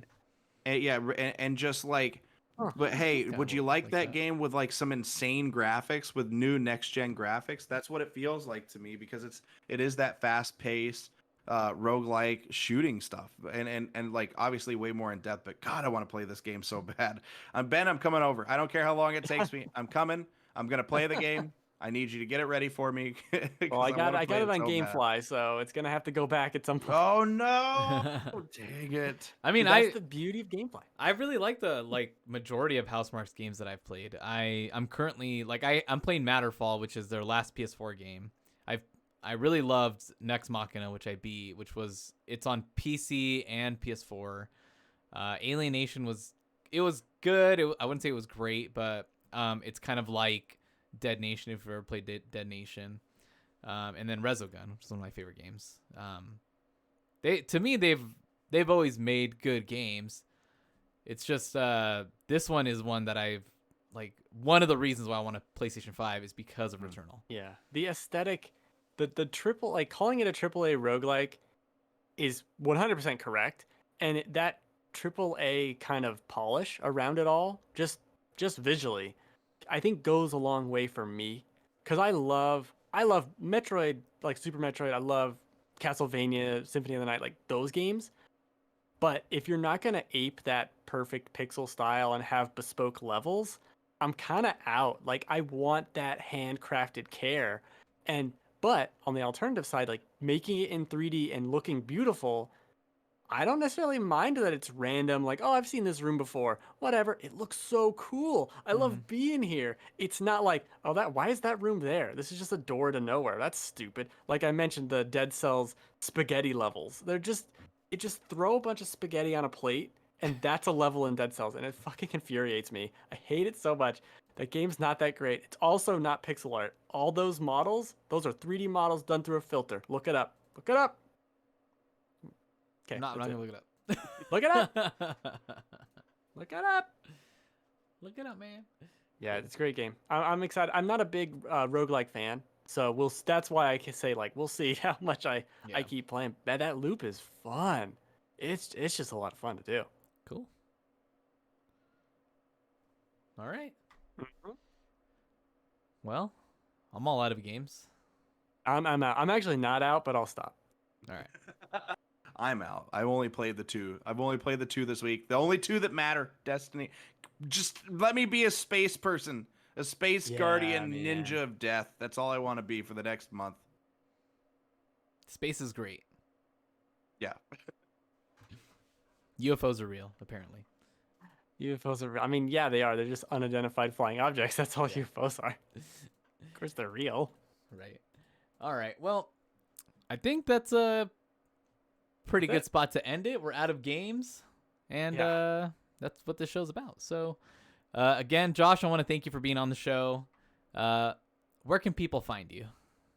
They can find me at twitch.tv/ToothPete, or you can find me on Twitter at JoshBeardRadio on Twitter. And also I do a podcast called the 1v1 Podcast with my buddy Jake. We're old Air Force buddies. So if you love supporting veterans and you love video games, check out that podcast and listen to us. We try not to, we started it because we argued about everything, and then we started the podcast. We were like, we really don't argue about games very much. We pretty much agree on a lot of stuff, so it's not very 1v1-y, but yeah, you can find me on all of those things. Thank you for your service, Josh. Yeah, absolutely. Thank you for your support. Yeah, thank you. Also, Thank you. well, I got a little visitor. Oh, Yeah, there we go. Oh, no. All right, guys.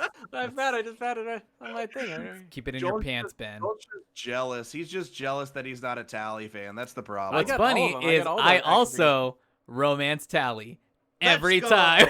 Yeah, There you go. There we go. Mind you, I also did try to romance a reporter and Miranda, but that's just okay. because my shepherd's a horn dog. You're a playboy. Reporter, Uh, she was into you though. That's to be fair.